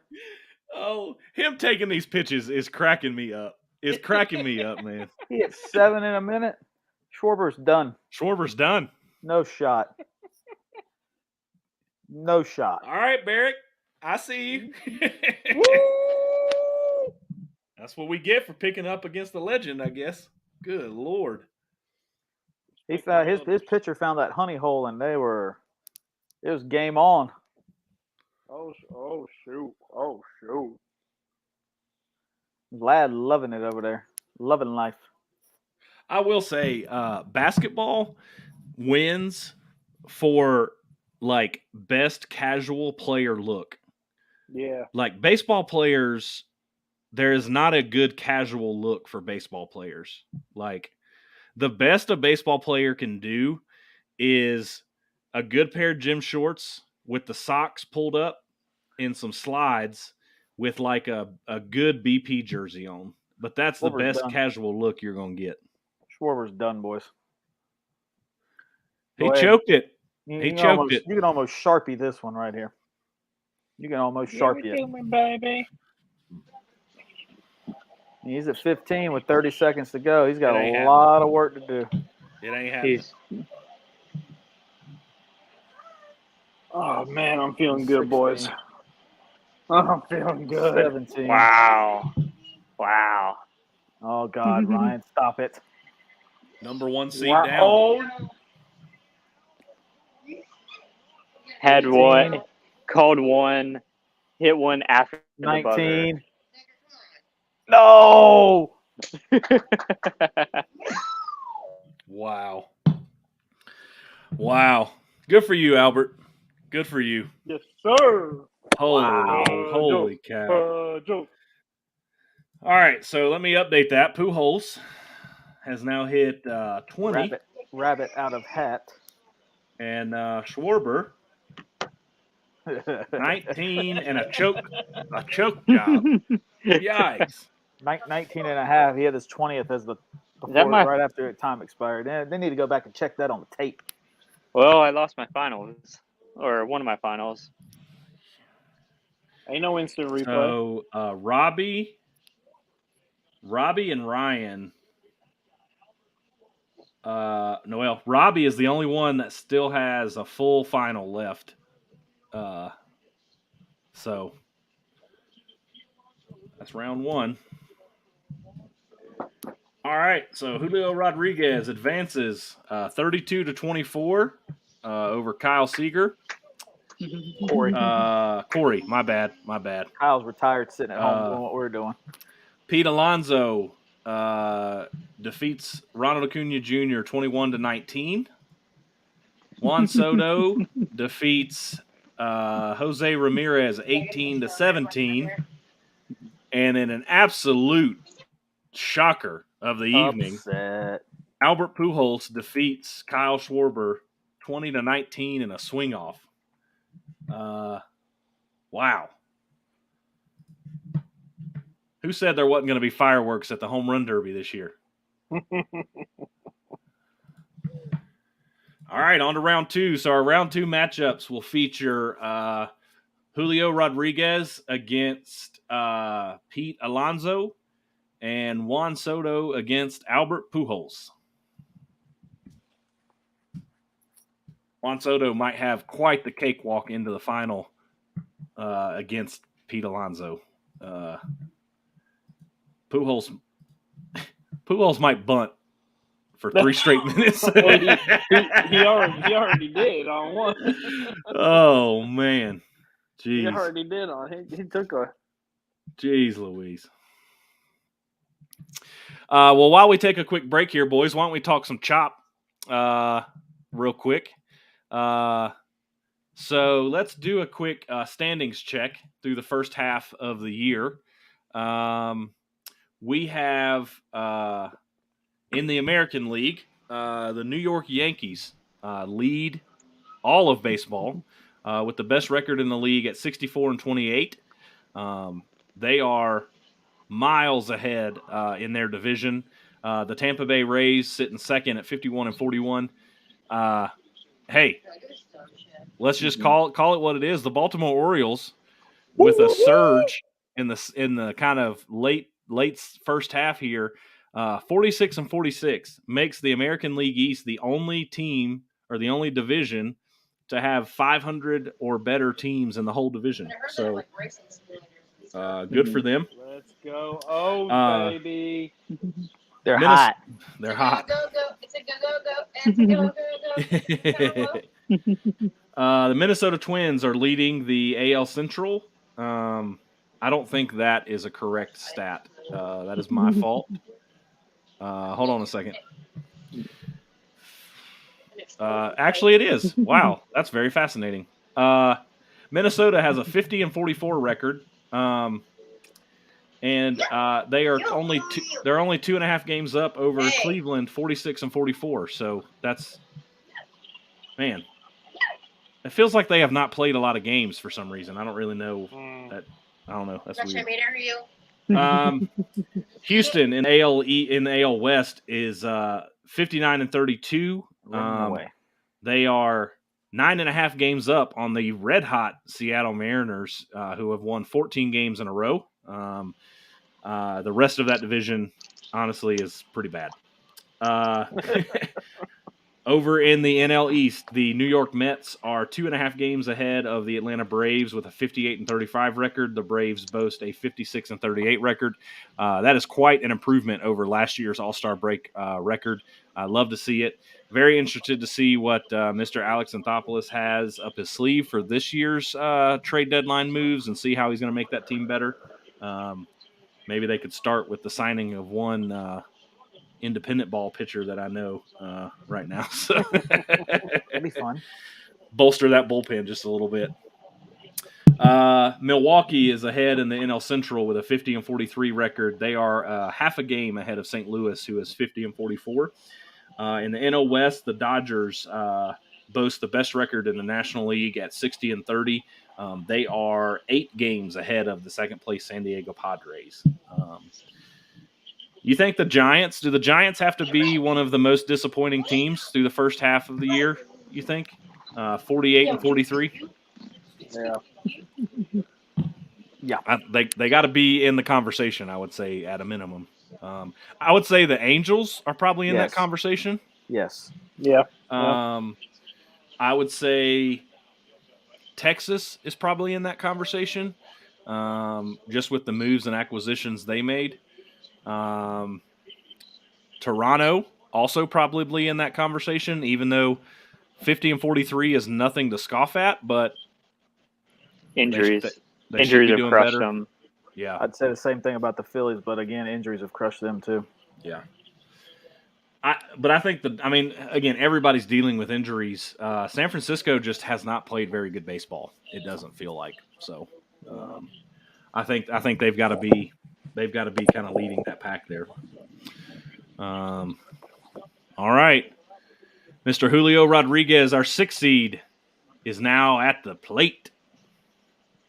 Julio, the rookie. I like this kid a lot. I think Seattle has a lot to be excited about. I like Seattle's team a lot, especially with the preseason moves they made. It is good. We were chatting a little bit before the Derby started.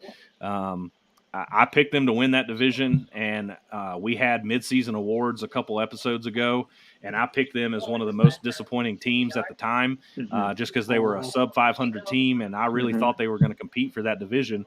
And here we go. Lo and behold, they're on a run here, 14-game win streak, and kind of doing a little bit what the Braves are doing, just kind of chugging along.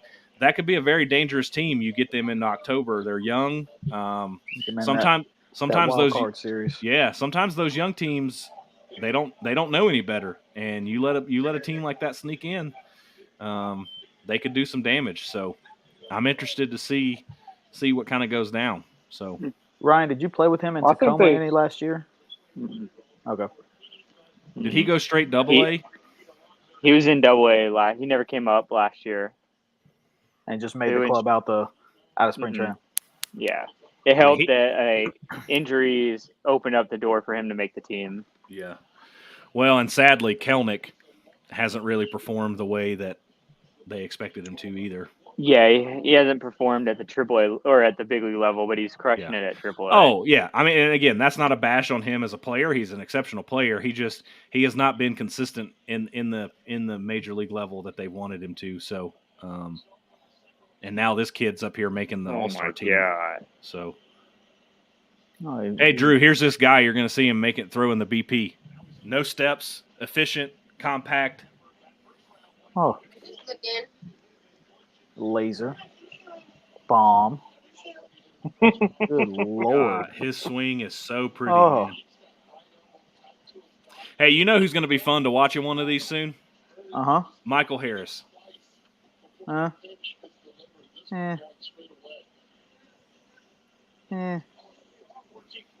I think Matt Olson will be fun to watch in one of these at one point. I don't know. What you think? He's done Ryan? one. He's done one? Done one. Yeah. Mm-hmm. 2019? He lost. Yeah, he lost in the first round. He's a rookie. Well, not a rookie, but a rookie first-year All-Star at that one, wasn't he? Yeah.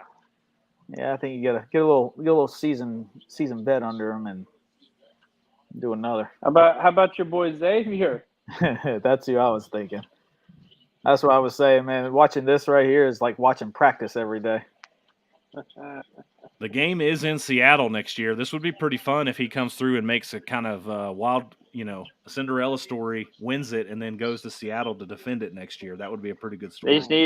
They need to get the All-Star game back, like on the East Coast, or because like 2 years in a row, or 3 years in a row, like Mountain or West Coast.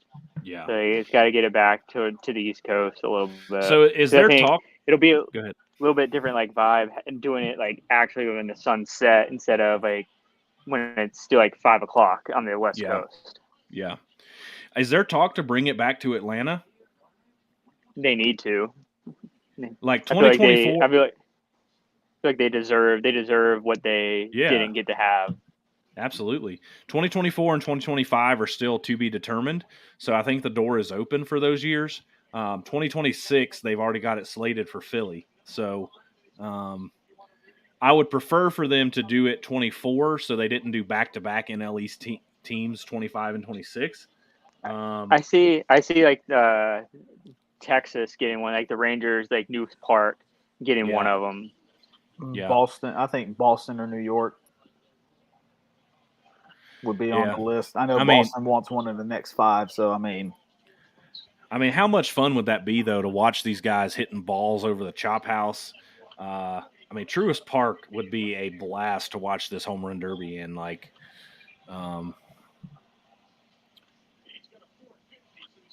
and again, we certainly aren't sitting here talking politics, but the way that they kind of treated that All-Star game a couple years ago is just very frustrating. Again, it's the team doesn't have control over state politics, so I mean you punish so many small businesses in that area. It's just so I think we're all in agreement. We would love to see that come back to Atlanta here soon. All right, Scotty. Host the All-Star game or win the World Series? Why not both in the same year? Well, it would have happened, but yeah. Obviously, I'll take the World Series, but absolutely. That did feel like a pretty nice little jab back at the MLB. Like, you're not going to give us the All-Star game, but your biggest series of the year is coming to Atlanta for 3. So, and there's nothing you can do about it. Oh, this kid is smacking baseballs, smashing the ball. Oh my God! This kid is unbelievable. I was honestly I had no clue what to set the number at, but I would not have put 20 out there. Am I buying a Julio jersey? I might be down. Add that to the closet.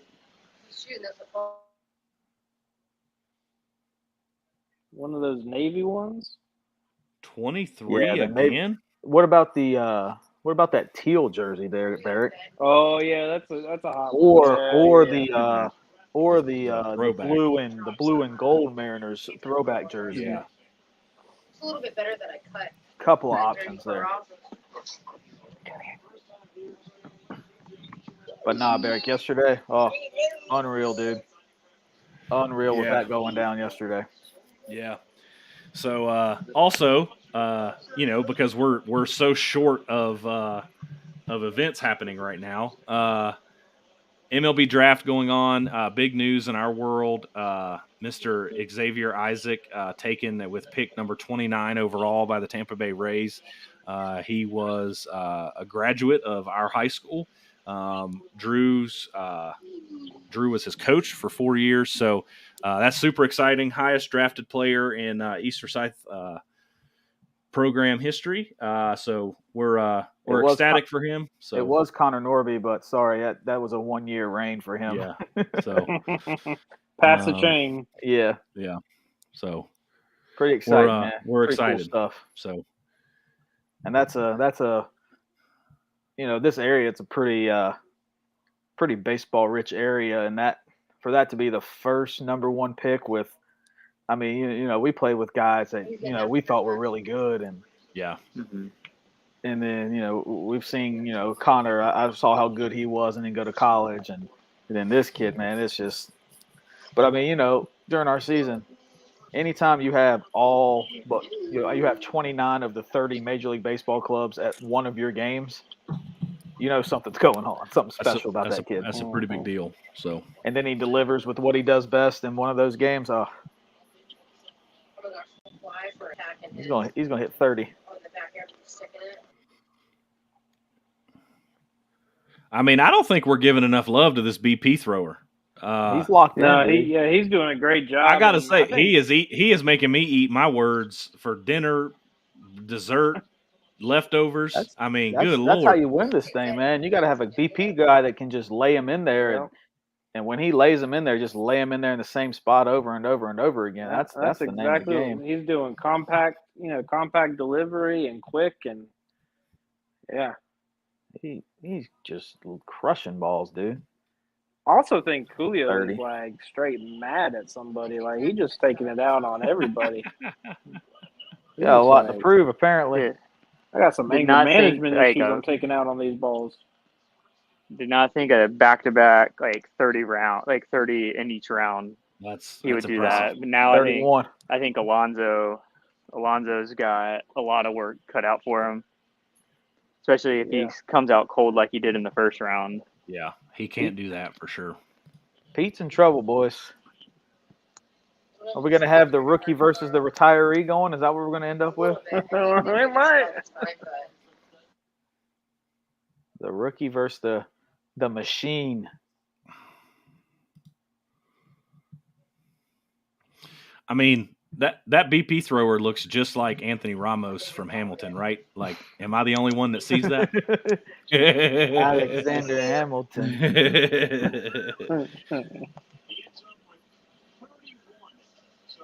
He did play in the Celebrity All-Star game, so who knows? It might be him undercover. So, where's Rob when you need him to sing some Hamilton for us? I know. Apparently, he's having trouble with the little one tonight. A little more than he anticipated. So, hour and 47 minutes to put him to sleep.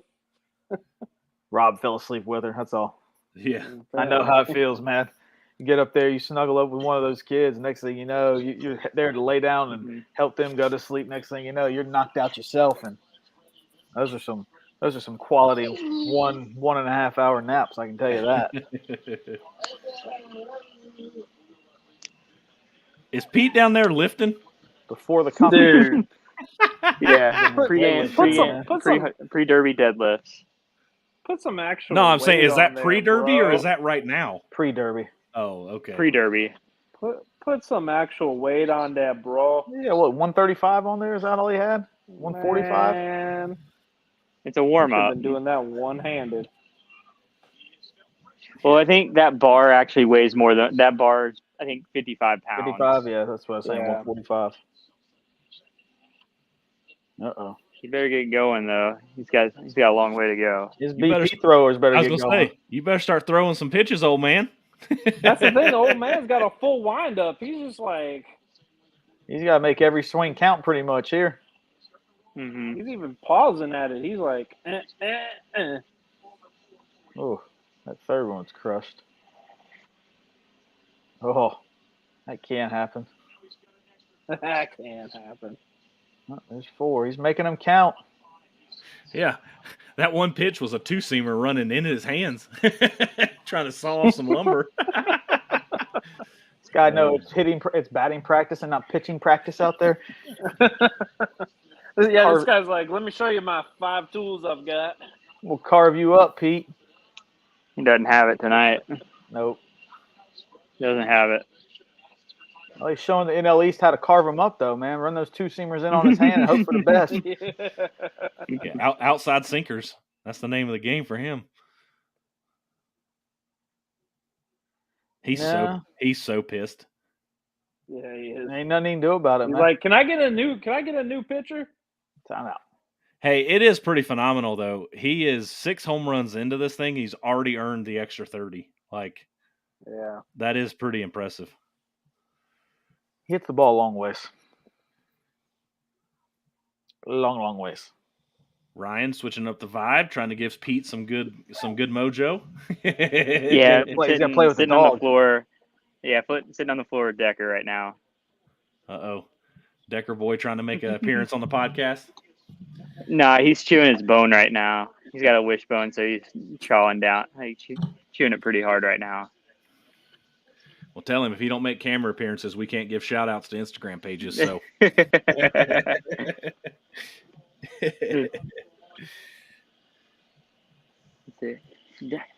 uh-oh. There he is. Look at that good boy. Yeah, Look at that good boy. Crushing it. Guy, is there anything? Is Pete Alonso hitting homers and dogs chewing on bones, buddy? How we get more American than this? Where's the bud? Where's the bud heavy? Had a baby appearance too, man. Everything's good. All good. He almost hit a kid too. Oh man, he is. I don't think it's mathematically possible for him to hit 30 home runs now. I mean, he cannot miss anymore. It's like every swing from here on out. Yeah.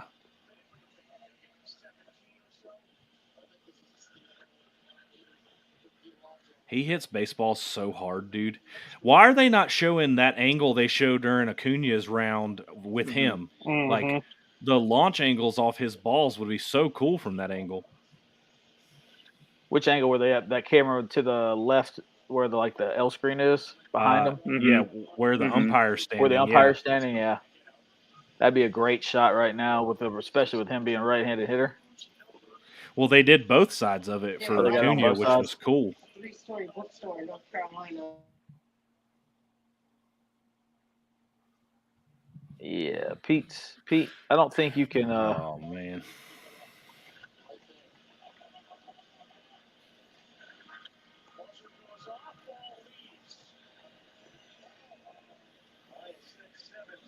I think this is mid home run derby tweet worthy. Rookie takes down Alonso.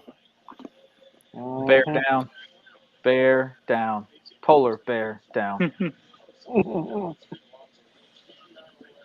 Pete, you're not hitting 13 in a minute.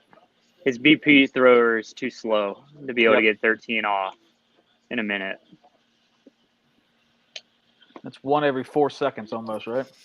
Listen to old Carl Ravage. It is at least possible. No, it ain't. No, it's not. Go ahead and Sharpie this bad boy. Smoking? Whatever you were when you picked Pujols, apparently the good. He subscribes to the Dumb and Dumber. So you're saying there's a chance. Telling me there's a chance.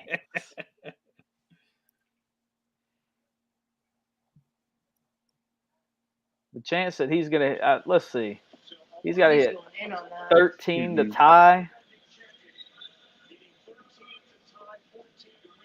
I mean, 12's possible, but you got to throw a ball every 5 seconds.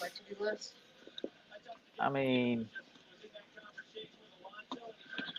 I just don't see it happening. All right, boys, I went ahead and put it out. So 0. Let's see what happens for old 0 chance. Well, I guess you're telling me he didn't hit too many line drives. He didn't hit one of his first 3 swings, apparently.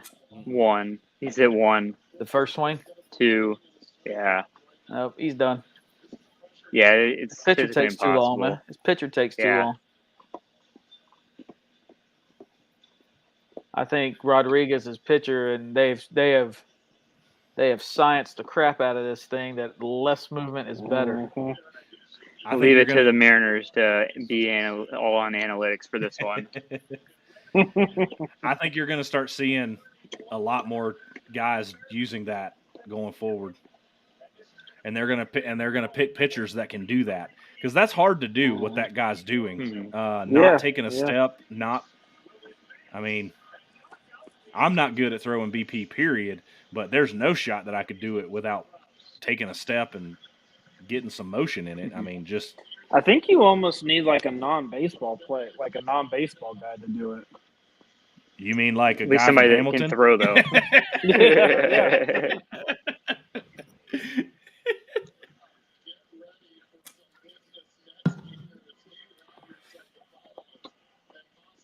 Hey, good for him though. Hey, that Julio could use that million just as much as Petey could. So, True. I don't know what Julio signed for, but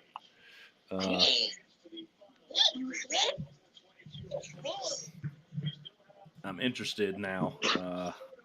Working on it. Julio Rodriguez signing bonus. 1.75.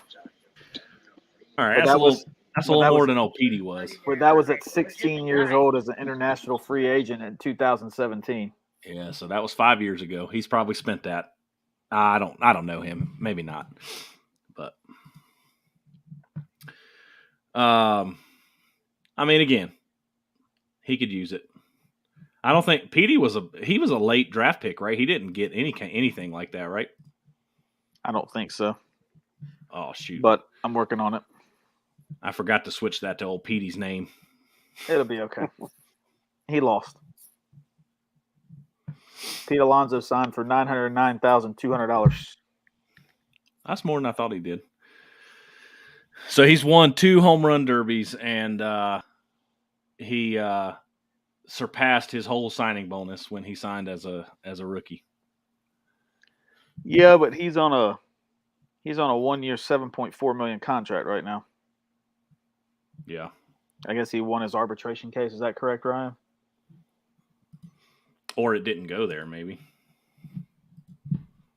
Oh, he might have won his arbitration case. You're on mute, dude.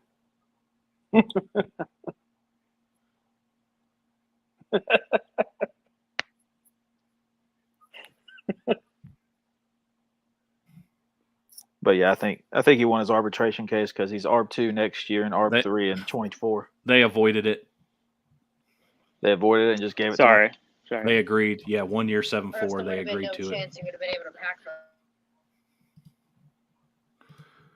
So pretty solid. Pretty solid. Sorry, I was typing. All good.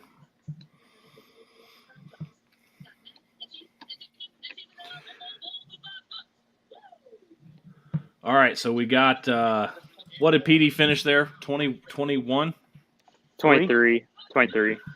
Mm-hmm. All right, Julio Rodriguez takes down. That's fascinating, man. Good for him.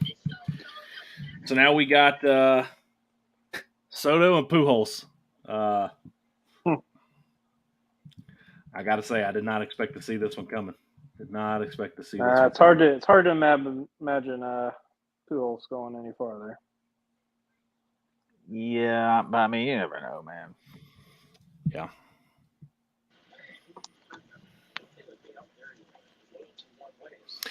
Also, just give this a shout out while it's playing on the stream. The old Derek Jeter documentary airs tonight after the All-Star game, I think 10:30. So that'll be fun. This is kind of the first, I think, insight really into Derek Jeter's life that we're going to kind of see. So I'm fascinated to see what kind of insight they actually leave in, how much information they give us. The whole kind of 9 yards on that. So yeah, that should be good. Yeah. Plus, you don't get a ton of like behind the curtain stuff with the Yankees either, so that's going to be fascinating to see a lot of that old footage. And I'm always fascinated when players do this and they're of that kind of like they've had a career that long ago, like because it was not common for guys to like quote unquote like vlog or do documentary things for them back then. So I feel like if he did do some of that, it would have been pretty obvious just because there wouldn't have been a ton of people doing that kind of stuff at the time. Like in this day and age with Tom Brady, like it's not that uncommon or rare to see cameras following people and that kind of stuff. But, it's pretty fascinating. So we can give a quick plug there for the old for a friend of the pod for the Boss Babes podcast. Brittany did a very fun interview with a producer of the Tom Brady Man in the Arena. So if you're interested in some behind the scenes stuff, definitely go check out some of that stuff. It's a very fascinating insight into some of this documentary world. So yeah, go check that out. But The Captain tonight at 10 o'clock. So it literally airs now. It's live right now. ESPN Plus. So it makes sense why they're talking about it now. So good job, TV. So good job, Scotty. Yeah. All right, boys, we're almost there. We got one more round before the final. And I tell you, Julio Rodriguez has got me fired up for this final, man. Yeah. Uh-oh, Bad Bunny. Bad Bunny. He might be pulling out Vlad Guerrero, Big Poppy. Poppy in the stands. Poppy good for a few swings. Man, I got to be honest. I watched the Celebrity All-Star softball game. That is honestly one of my favorite All-Star events of any of the sports. Like, it is so fun to watch those guys go out there and play that game, and they have a lot of fun with it, and I think they just do a really good job. They just don't advertise it as much. It was cool this year. They did show it and stream it live on YouTube, so it was very it was live on Instagram too. Was it? Nice. Yeah. Nice. Like volunteer and help out on a thing if you guys have anything going on. Derek Jeter just do Yeah, I don't know if Pujols has got enough in the tank. I mean, he might make it close, but I just don't think he's got enough in the tank. I like 11 to 12 here again for him. He ain't gonna outperform last round for sure. Does Soto take one for the team? I tell you, the good number is the over/under on number of pitches he takes. Is that a live bet, Barrett? Is that a live bet? I'd put it at 4. It should be. I'd put the number at 4. Uh-oh, heating up. Oof. I think that would be a good number. Time. Minute 46. He made it. He made it a lot longer this time. 20 whole seconds. I love it. Last time he was in the home run derby, it wasn't timed, was it? No. So it was a free swinger. 10 outs. 10 outs. Oh, this took forever. So long. We would be here forever. Forever. Yeah, you guys think this is dragging? We'd only be in the first round still if this was 10 outs. You think about what Josh Hamilton hit, 32 in the first round, and that 1 year in Yankee Stadium? Yeah. Jeez. So some more fun facts on the Home Run Derby. The first nationally televised Home Run Derby on ESPN was not until 1993. In Philadelphia, right? Philadelphia? Orioles Park. Orioles. Camden. Of course. So then they had the strike in '94. Then it was '95. The Philadelphia, maybe, I don't know. One of those years was in the '90s was in Philly. Because you had Ken Griffey Jr. launching balls. I remember Jr. hitting the warehouse. But I think that was when it went to Camden, not in Oriole Park. Yeah. He's at 10 again, Scotty. He's got a minute left. Took a pitch. Shocker. Oh, it is cracking me up, man. It is cracking me up. Oh, baby. Oof. All right, boys. I got to jump off here. All right, Barrick. Appreciate you hopping on, buddy. Man. Yeah, man. Yeah, good to see you guys. Hey, your boys are still in there, so. He actually has. I take that back. I said Robbie earlier.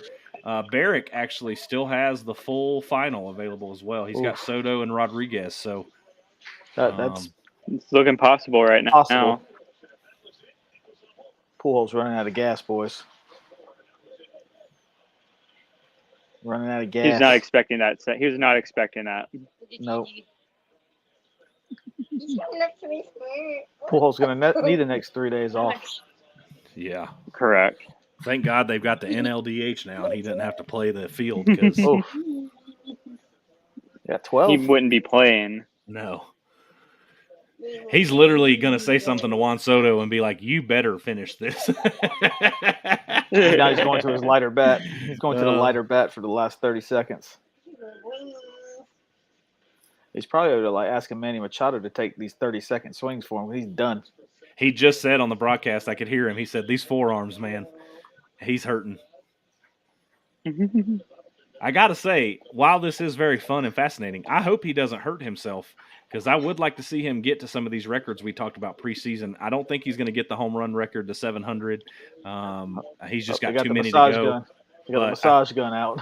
I think they do got I think he still has a shot at the RBIs. I don't remember how many more RBIs he needs, but yeah, it'll be interesting to see kind of what goes down there.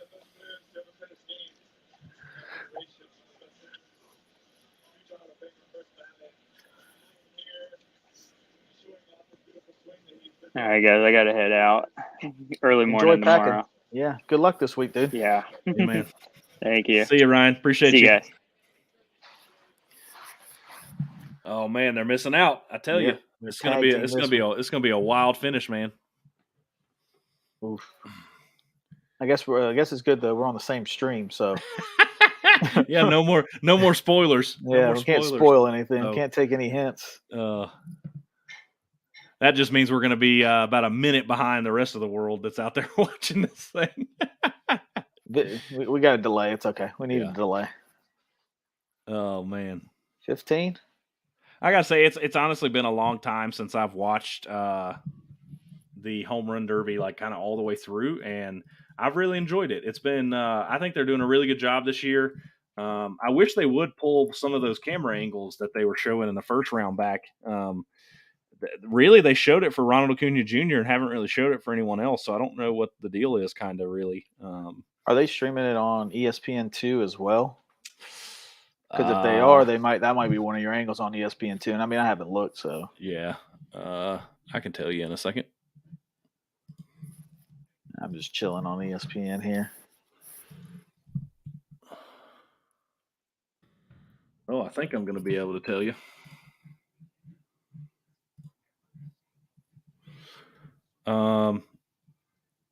Maybe.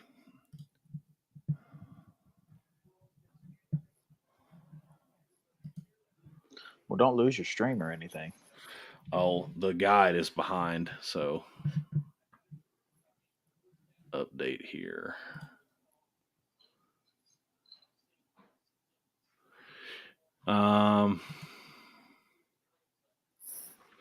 They are not.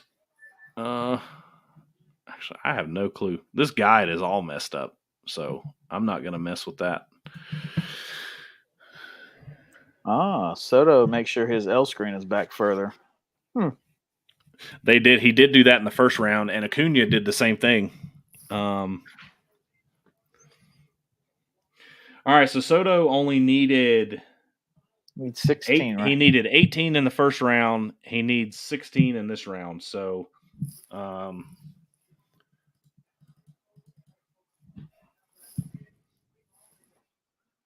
we shall see.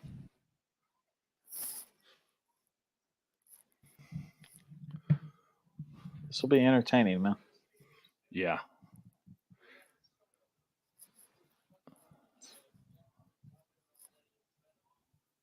I mean, like, what do you think Pujols would do if he ends up in this final? I don't know, man. I mean, at that point, you're kind of like, how did I get here? Yeah, you're playing with fire. What am I doing here? I'm playing with house money. Yeah. I mean, he's playing with house money now anyways. Soto's in trouble, man. He came out slow. Getting ready to say he's currently on pace for 0. He's in trouble. Oh, pitcher got out of sync. That's bad. Yeah, he is not hitting good spots right now. I'll tell you right now, 15 is going to be tough to do in 2 minutes. There's one, if it's fair. Yep, one. He's pulling off everything, man. He is yanking off everything. There is one, maybe. Yeah, so Ryan was saying that in this ballpark, the way the wind blows, and you were kind of talking about this too, you got to go down the lines. So a lot of these guys you've seen, they're really trying to get around these balls. Those kids just crushed each other.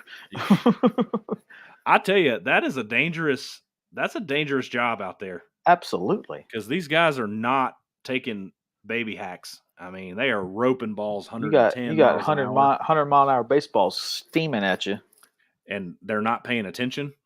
Nope. Minute and a half, he's hit 5. 5, 6. Dude, what is happening? 6. Oh, 6. It just flipped, yep. 6 one just went out, that's why. I don't know, man. I mean, I hate to say this. If Pujols gets into the final with this kid, he is going to demolish – the kid's going to demolish him. I mean – you would think the kid gets to go second because he's the higher seed, right? Yeah. He's 6. Pujols is 8. I guess I should throw that back up here. Who we at? Juan Soto. Soto, he's the 4 seed. Yeah, Soto's the 4 seed. Pujols is 8. Rodriguez is 6. So just absolutely insane. He's going to have his 30 seconds. Well, you hope so. Maybe a minute. He gets like you said, he gets the 30. He hadn't earned the other one yet.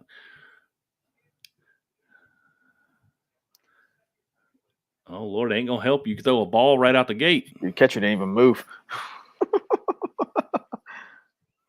Oh, Lord, what are we doing here, pitch? He is out of the zone, man. There it is. All right, stay there. There's one. There's 2.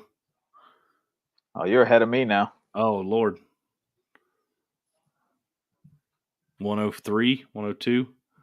Yeah, 103. I'm second, a couple seconds behind you. It's all right. All right, he earned the extra 30, so he's going to have a full minute. Going the big part of the field's tough, man.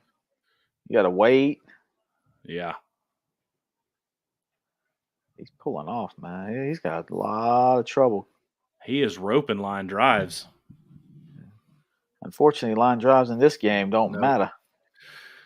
He's done what he needs. He's done what he needs to do. He needs to get to 11 or 12 here to make it. Oh, there's 11. Good Lord. He needs one more for sure. Yep, there it is. That'll be 12. Oh. That might be 13. If it's fair. Didn't go. Hit off the wall. All right. He's got a minute. He needs 3. That's doable. That's a laser.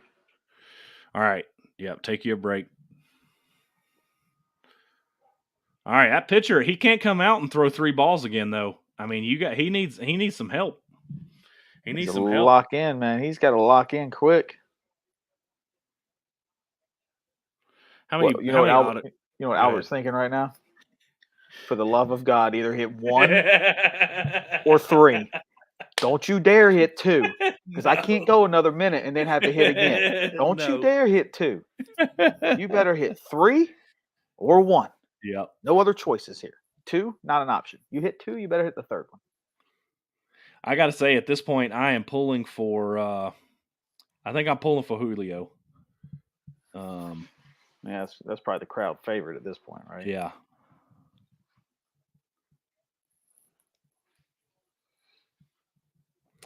Oh, apparently Pujols has now crossed the triple digit threshold. I was giving them some fun home run derby trivia earlier. Currently, before this All-Star or home run derby started, Pete Alonso was the only player over 100 career home run derby homers at 131. Jock Peterson was second with 99. Pujols came into this with 71, and he has hit. He's hit 30 tonight, or 35 tonight. Yep. So. Oof. Uh-oh. All right, there's 14. Yep.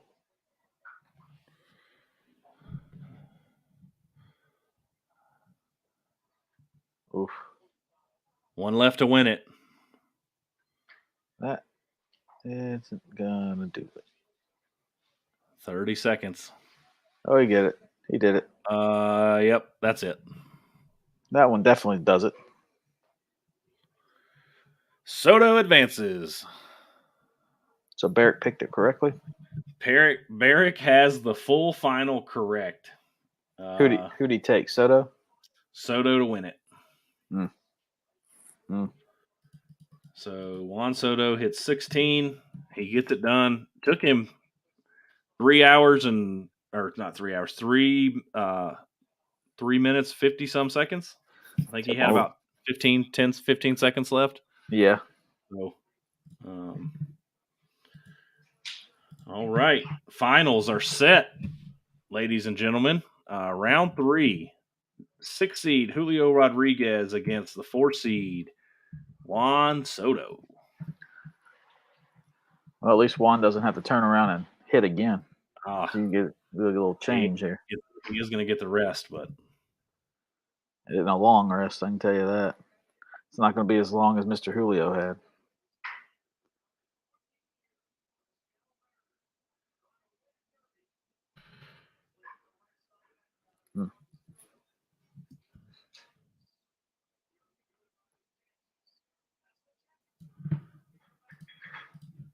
Jeez. I tell you, it is a pretty Cinderella story for Julio. I don't think many people picked him at all. I think there were some contingents. Obviously, we had some in our group that had him winning the first round over Seager, but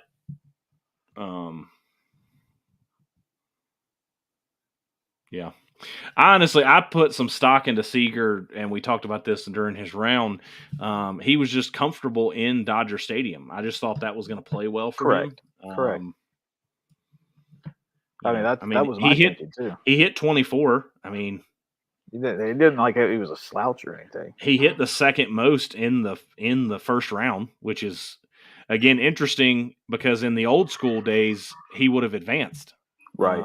When they didn't do it bracket style and they just did it number style. So, yeah, it kind of sucks when you hit the second most, but you go against the guy that hit the most. Exactly. So, Julio Rodriguez has hit 62 home runs in his inaugural home run derby. Can he hit 100? If he hits, so what does he need? 38? So, most home runs in a single derby. Vladimir Guerrero had 91. We're in the ballpark on that one. His current 62 puts him third all time. Wow. That is quite an announcement to your first home run derby. Yeah. And you got to keep in mind he's doing this in the era of the time limit. Yeah. So Giancarlo Stanton is currently in third at from 2016 when he was with the Marlins was 61. That was not a time limit era. I got to be honest, a lot of these guys on here actually come from the time limit era. I wonder if that puts some more urgency in the way the guys approach the Derby versus the old way where they could take pitches and take their time. Right. And, yeah. They kind of almost run themselves out of a rhythm. Right.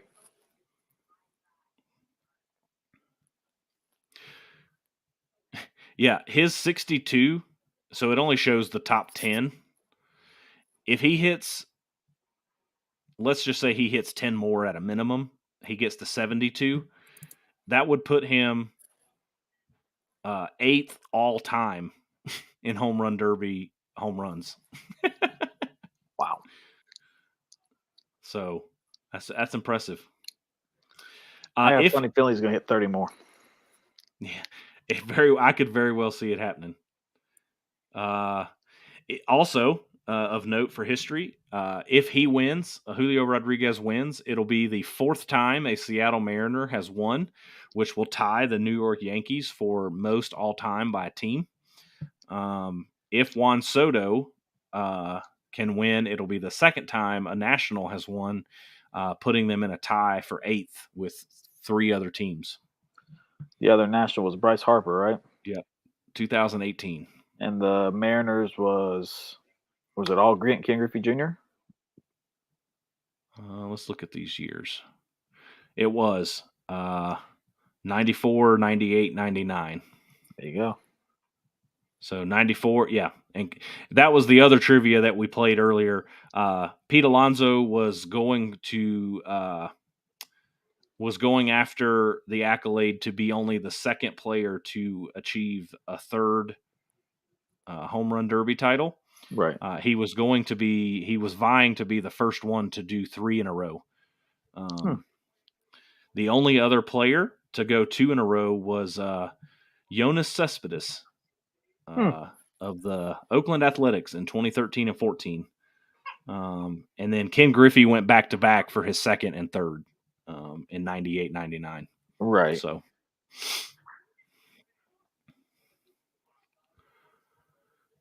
I think, when you look at a lot of these numbers and you look at the history of the home run derby, it just goes to show, I think technology has come a long way from a bat and a ball standpoint and is helping a lot of this. But just the way players swing, how strong they are. Because when you look at these most home runs, all-time list, I mean, these guys are recent young guys. I mean, again, Jock Peterson's played in 2 of these derbies, and he's got 99. Todd Frazier was in 3 of them and hit 91. Vlad Guerrero Jr. has been in 1 of these and has 91. So he had a bunch of he had like 40 some in that around that year. Yeah, if I remember correctly, he went like overtime in a couple of them. Yeah, he hit 40 in the second round of 2019. So trying to remember who he beat that one. If this, I think it was Jock Peterson who hit 39. I think they got into a swing off. Correct. So.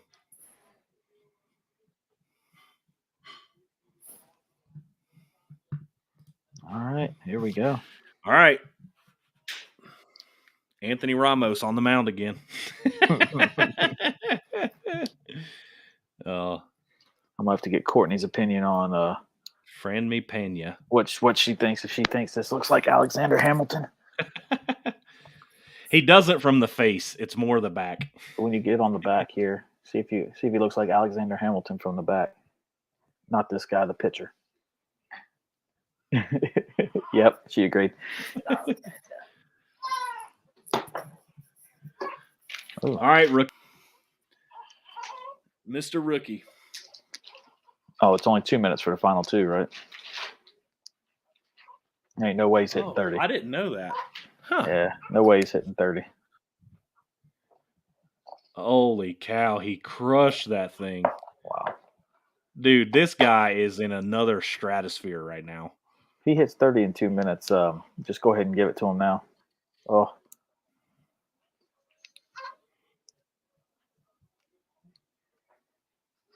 The way he swung, I thought the first 4 went out.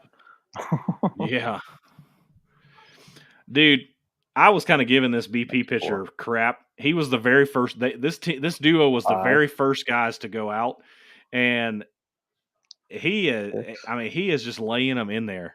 Just Easter egg after Easter egg, man. Just kudos to him. 5. Oh, that ball is crushed.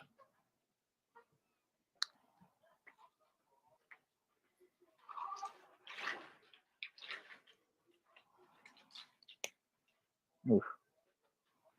Holy cow, that last one. Wow. That was a smoke show. Smoke show. Alec agrees. He's kicking over here.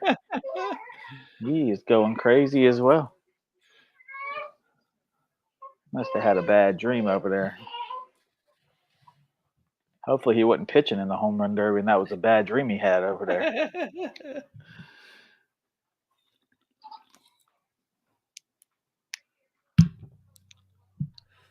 And he hasn't. Cabrera hasn't said this is his last year, has he? Or has he said that this is it for him too? I don't know. I have not heard that from him. Seems to be the consensus, though, kind of. Yeah.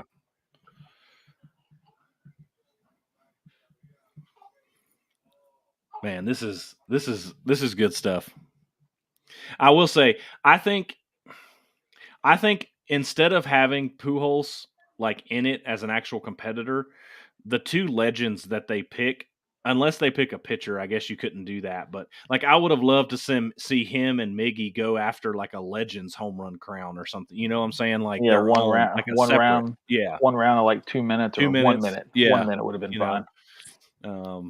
I mean, you don't want to make this thing any longer. We're already pushing a couple hours, 2.5 hours here, but yeah, and I think with those guys being appreciate that. Those guys being older, I'm sure they would appreciate a 1 minute and 1 minute only. Mm-hmm. Oh God, ball's crushed. As is that one. If this thing does come back to Atlanta, we got to figure out a way to get down there. Podcast on site. Fun would be if Xavier ever gets in one, man. Yeah. I'd be one to have to go see. At least at that point, kids will be old enough here that we could do it. Yeah. Everybody's kids would be old enough in maybe 3 or 4 years at that point.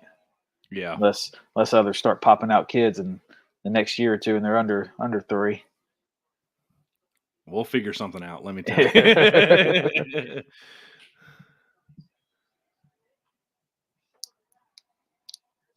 Oh, did he get the extra 30 on that one? Mm-hmm. I don't think he did. I don't think it's far enough. So he's not going to get the full minute, but he'll get 30 seconds. 14. Man, he was on pace. He was on pace. That is crazy. Can you get 20? You get 6 in a minute? Well, he's only got 30. Or 30 seconds? He can get 6. I think he'll finish at about 18. 17, 18? Yeah. I don't know, man. His pitcher gets in that groove again.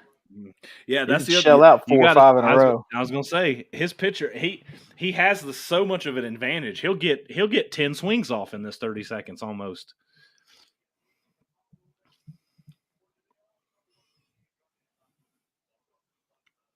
That dude is the MVP of the night, buddy. Can we get him a bigger jersey? I mean, good Lord. Yeah. Hey, the kids store called. They want their shirt back, homie. He's wearing a schmedium, as Courtney just said.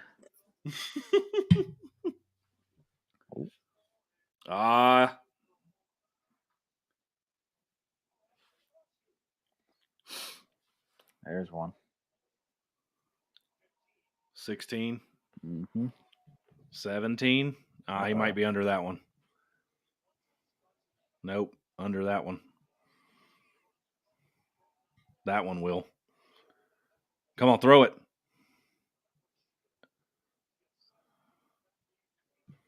$18. Are they going to count that one? Are they going to count that one? They waved it off. 18. That's a tough number, man. Hey, kudos to that guy, man. Dude's been locked in, man. He just hit 80 home runs in his inaugural. He just hit 80 home runs in his inaugural home run derby. That's sick. That will put him. That will put him second all time for most home runs in a derby. Jeez.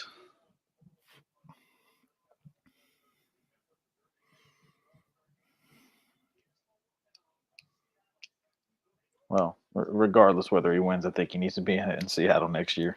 Yeah, he stays healthy, puts up some good numbers again. He's gonna be all right. He's gonna be all right.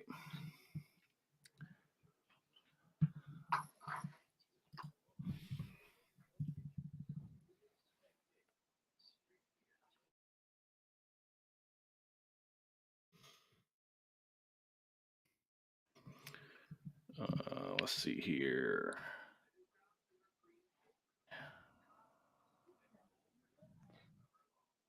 All right. What's your prediction here, Drew? You think Juan Soto finds it? I don't know, man. What's the most he's hitting around so far? I mean, I can look. I haven't even checked. I've checked it, but I haven't been checking it. He hit 18 and 16. So he has to hit 19 this round. If his pitcher throws anything like he did the last round, I think it's Julio Rodriguez's to lose right now. I just don't think.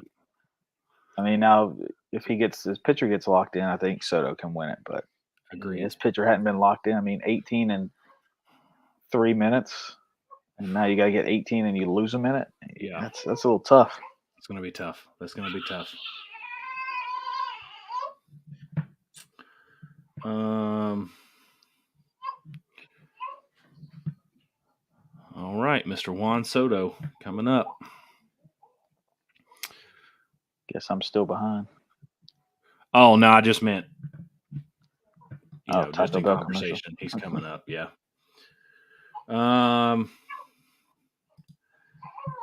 For those out there listening, just again to talk through some kind of beginning stats of the season.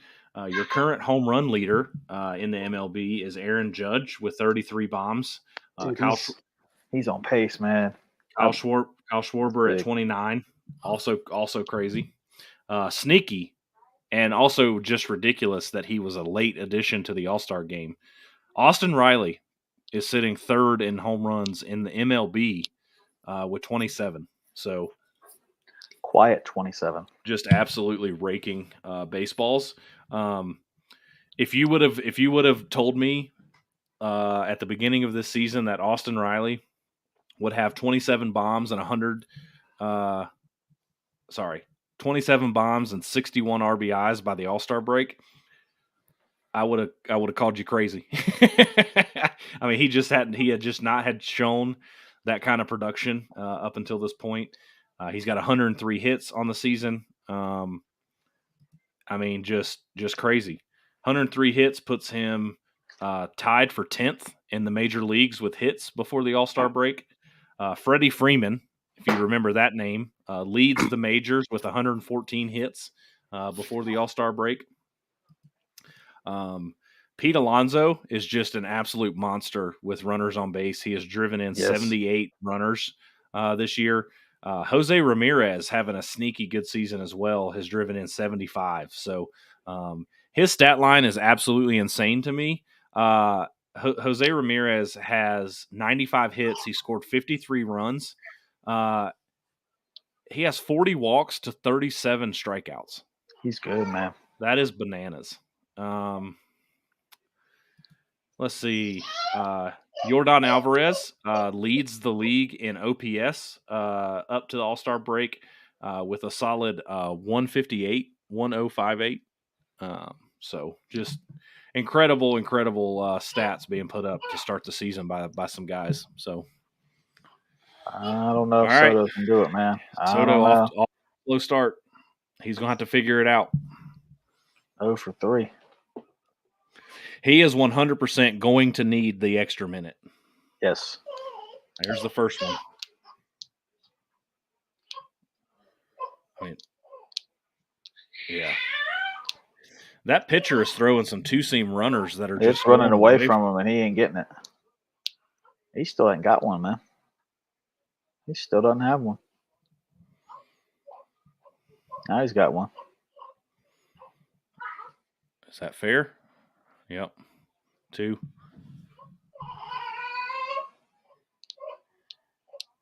Is that one going to get out to right or left? Yep. 3. Yep. 3. That one too. 4. He's getting on a groove now. He's got one of. Oh, that's gone. Good Lord. That's got to be 442. Yep. All right. He got the minute. Had to have. Yep. Bonus earned. He's playing with that big part of the part right now. He hasn't called timeout yet. No, there it hasn't. is. There it is. Oh, man. We're getting exciting. Oh, half he's got. We'll see. Yeah. 10. 10, and he's got a minute and a half left. He needs 9 homers in a minute and a half. The way his pitcher throws, I don't know. That's going to be tough. It's all on the pitcher. It is. That bomb. Oh, that's pretty. When he connects with a baseball, it is a sight to behold. It is a sight to behold. So we still talking trade for him, Ozuna and Duvall for him. I mean, I would love to see it. I don't see the Nationals agreeing to a trade that's going to put him in division. Their fan base would revolt, I think. Well, they're already in last place. What else are you going to revolt about? Yeah. That would be wild. I mean, I would love it. AA does. I would love it. I mean, what do you do at that point? Do you put Ronald in left, or do you put Soto in left? Soto in left. Yeah. Put Soto in left, because at that point he is I guess the crazy part of saying this is he would be the weakest of the 3 outfielders, if you want to say. I mean, where do you slot his bat? I guess 5. Have him behind Riley, or Olsen. I would put him behind Riley. No, yeah, or in front of Riley and put Olsen behind Riley. Olsen's 3, or is Riley 3? Olsen's 3, Riley's 4. Because right now Ronald's 1 and Dansby 2. Are they counting? Got 15. Are they counting it? Yep, counted it. Oh, he got hot. Yep, he got hot. He's got 3 in a minute easy.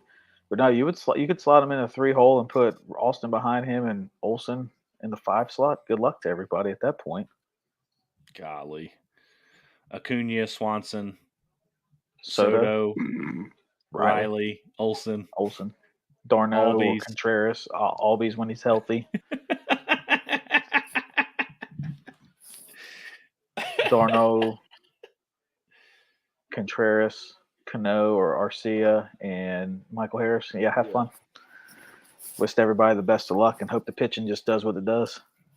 I mean, that would be a one where we have too many starters when Soroka comes back, and maybe you pair a starter with it. If that's even a trade possibility, who knows if it is or isn't. Yeah. I did read an article that talked about a Braves possible trade for Juan Soto, and the article talked about in order for the article was saying they thought in order for the Braves to get him, they would have to give up 2 of these 3 players, Spencer Strider, Michael Harris, and who was the third one?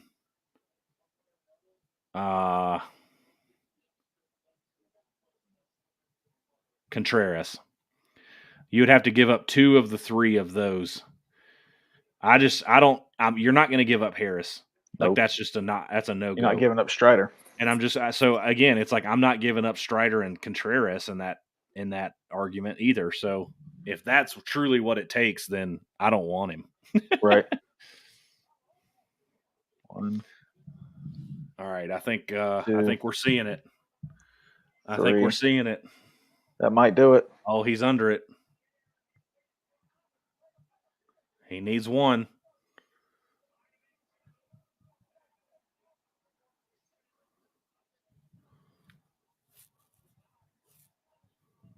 There it is. He won it. They won it, but he miscounted too. There he is. Juan Soto. Woo! Dang, Barrett got it right, didn't he? Barrett got it absolutely right. Barrett had Pujols over Schwarber, Rodriguez over Seager, Soto over Ramirez, Alonso over Acuna. Perfect first round. Perfect. Rodriguez over Pujols, Soto over Alonso. He perfectly picked it. Soto over Rodriguez in the final. He perfectly picked it. Nailed it.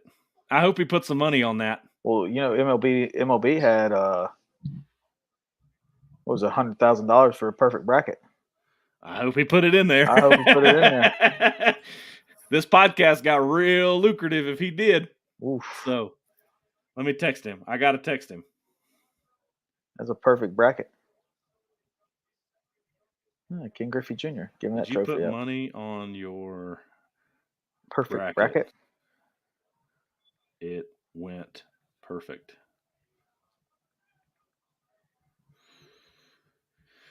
Let's see what he says. I'm intrigued.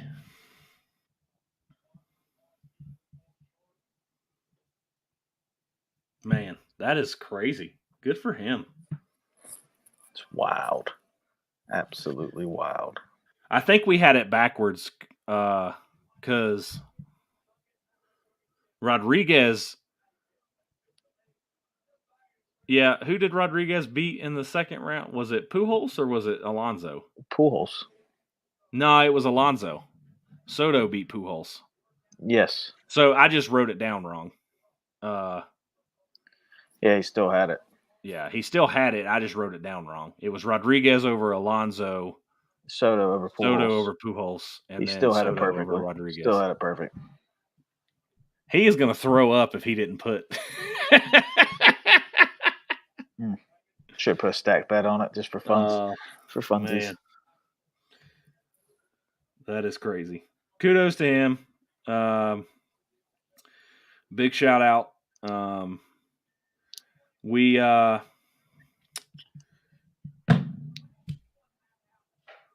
Soto becomes the second national to win the home run derby. Bryce Harper won it back in 2018 with his dad pitching. And I think everybody kind of remembers that iconic moment. It was in D.C., if I remember correctly. Yes, too, it right? was. In front of the home crowd. So Soto wins, putting up 34 and 53 total home runs.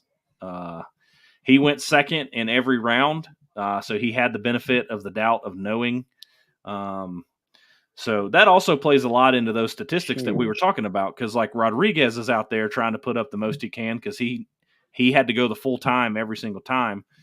Soto knew every round what he needed, and so he was just pitching or hitting to what he needed. So right, kudos to him. I'm excited, man. Julio Rodriguez, I think, really surprised a lot of people. I think he's going to have a lot of people pulling for him, and I think, as we talked about earlier, I think he's earned the right to put on a show in front of his hometown next year in Seattle. So we'll see if that happens. So there you have it, folks. The 2022 Home Run Derby is in the books. We appreciate you guys joining along with us. Juan Soto, your winner, defeating the rookie Julio Rodriguez in the final round, 19-18, even though we think he actually hit 20. He hit 20. So if we're going to put statistics in there and say that he hit it, we'll give it to him. So, but it was a lot of fun. Appreciate you staying on as long as you did. Drew, appreciate you joining us too. Yeah. If you haven't followed us over on Twitter and Instagram, I highly recommend it. We just wrapped up a giveaway for a brand new 2022 All-Star hat. We will be announcing the winner on Twitter and Instagram here shortly. So be on the lookout for that. So if you don't follow us over there, again, please do give us a follow. Those links are down in the description box below. So give us a follow over there. As always, we appreciate you tuning in with us. We ask that you subscribe to the channel, like the video, and make sure you turn on that notifications so that you know when we go live. And lastly, if you ever want to email the show, any questions or any topics that you would like us to talk about, our email is here on the screen. It is first2thirdpod@gmail.com. That's the word first, the number 2, the word third, pod@gmail.com. Drew, as always, last words. It's been a crazy 24 hours, crazy man. week. It's been a crazy 24 hours for me, man. But I'll take it, and happy and healthy little boy over here, a little over a month old now. So love it. Growing every day and living summer life. But yeah, man, last 24 hours for Eastside baseball has been pretty special. So we'll take them as they come and keep on trucking, man. Looking forward to it again next week. That's right. I agree. I think the Home Run Derby was a big hit for MLB, so kudos to them. A lot of young stars, a lot of breakout stars, I think, that have potential to make some names for themselves in the league. The draft is still happening. Major League Draft is one of those marathons. It is not a sprint, boys and girls. So keep following that. We're trying to keep up with it just like everybody else is. We're excited for the final stretch here before the end of July. Interested to see what kind of trades we're going to make, what the team's going to look like here over the next kind of couple months. I think we all feel pretty good about where the Braves finished before the All-Star break, and we'll kind of see what happens here as we go. So, as always, for Scotty, Drew, we appreciate Barrick and Ryan hopping on. We, of course, miss both Robbie and Kenny, so hopefully they'll be able to join us again soon. Again, we appreciate you guys tuning in with us, having some fun, enjoying the evening. And we look forward to talking to you next week, rounding out All-Star Week, and we'll be prepping and talking about the next half of the season. So you guys have a good night. We'll see you soon.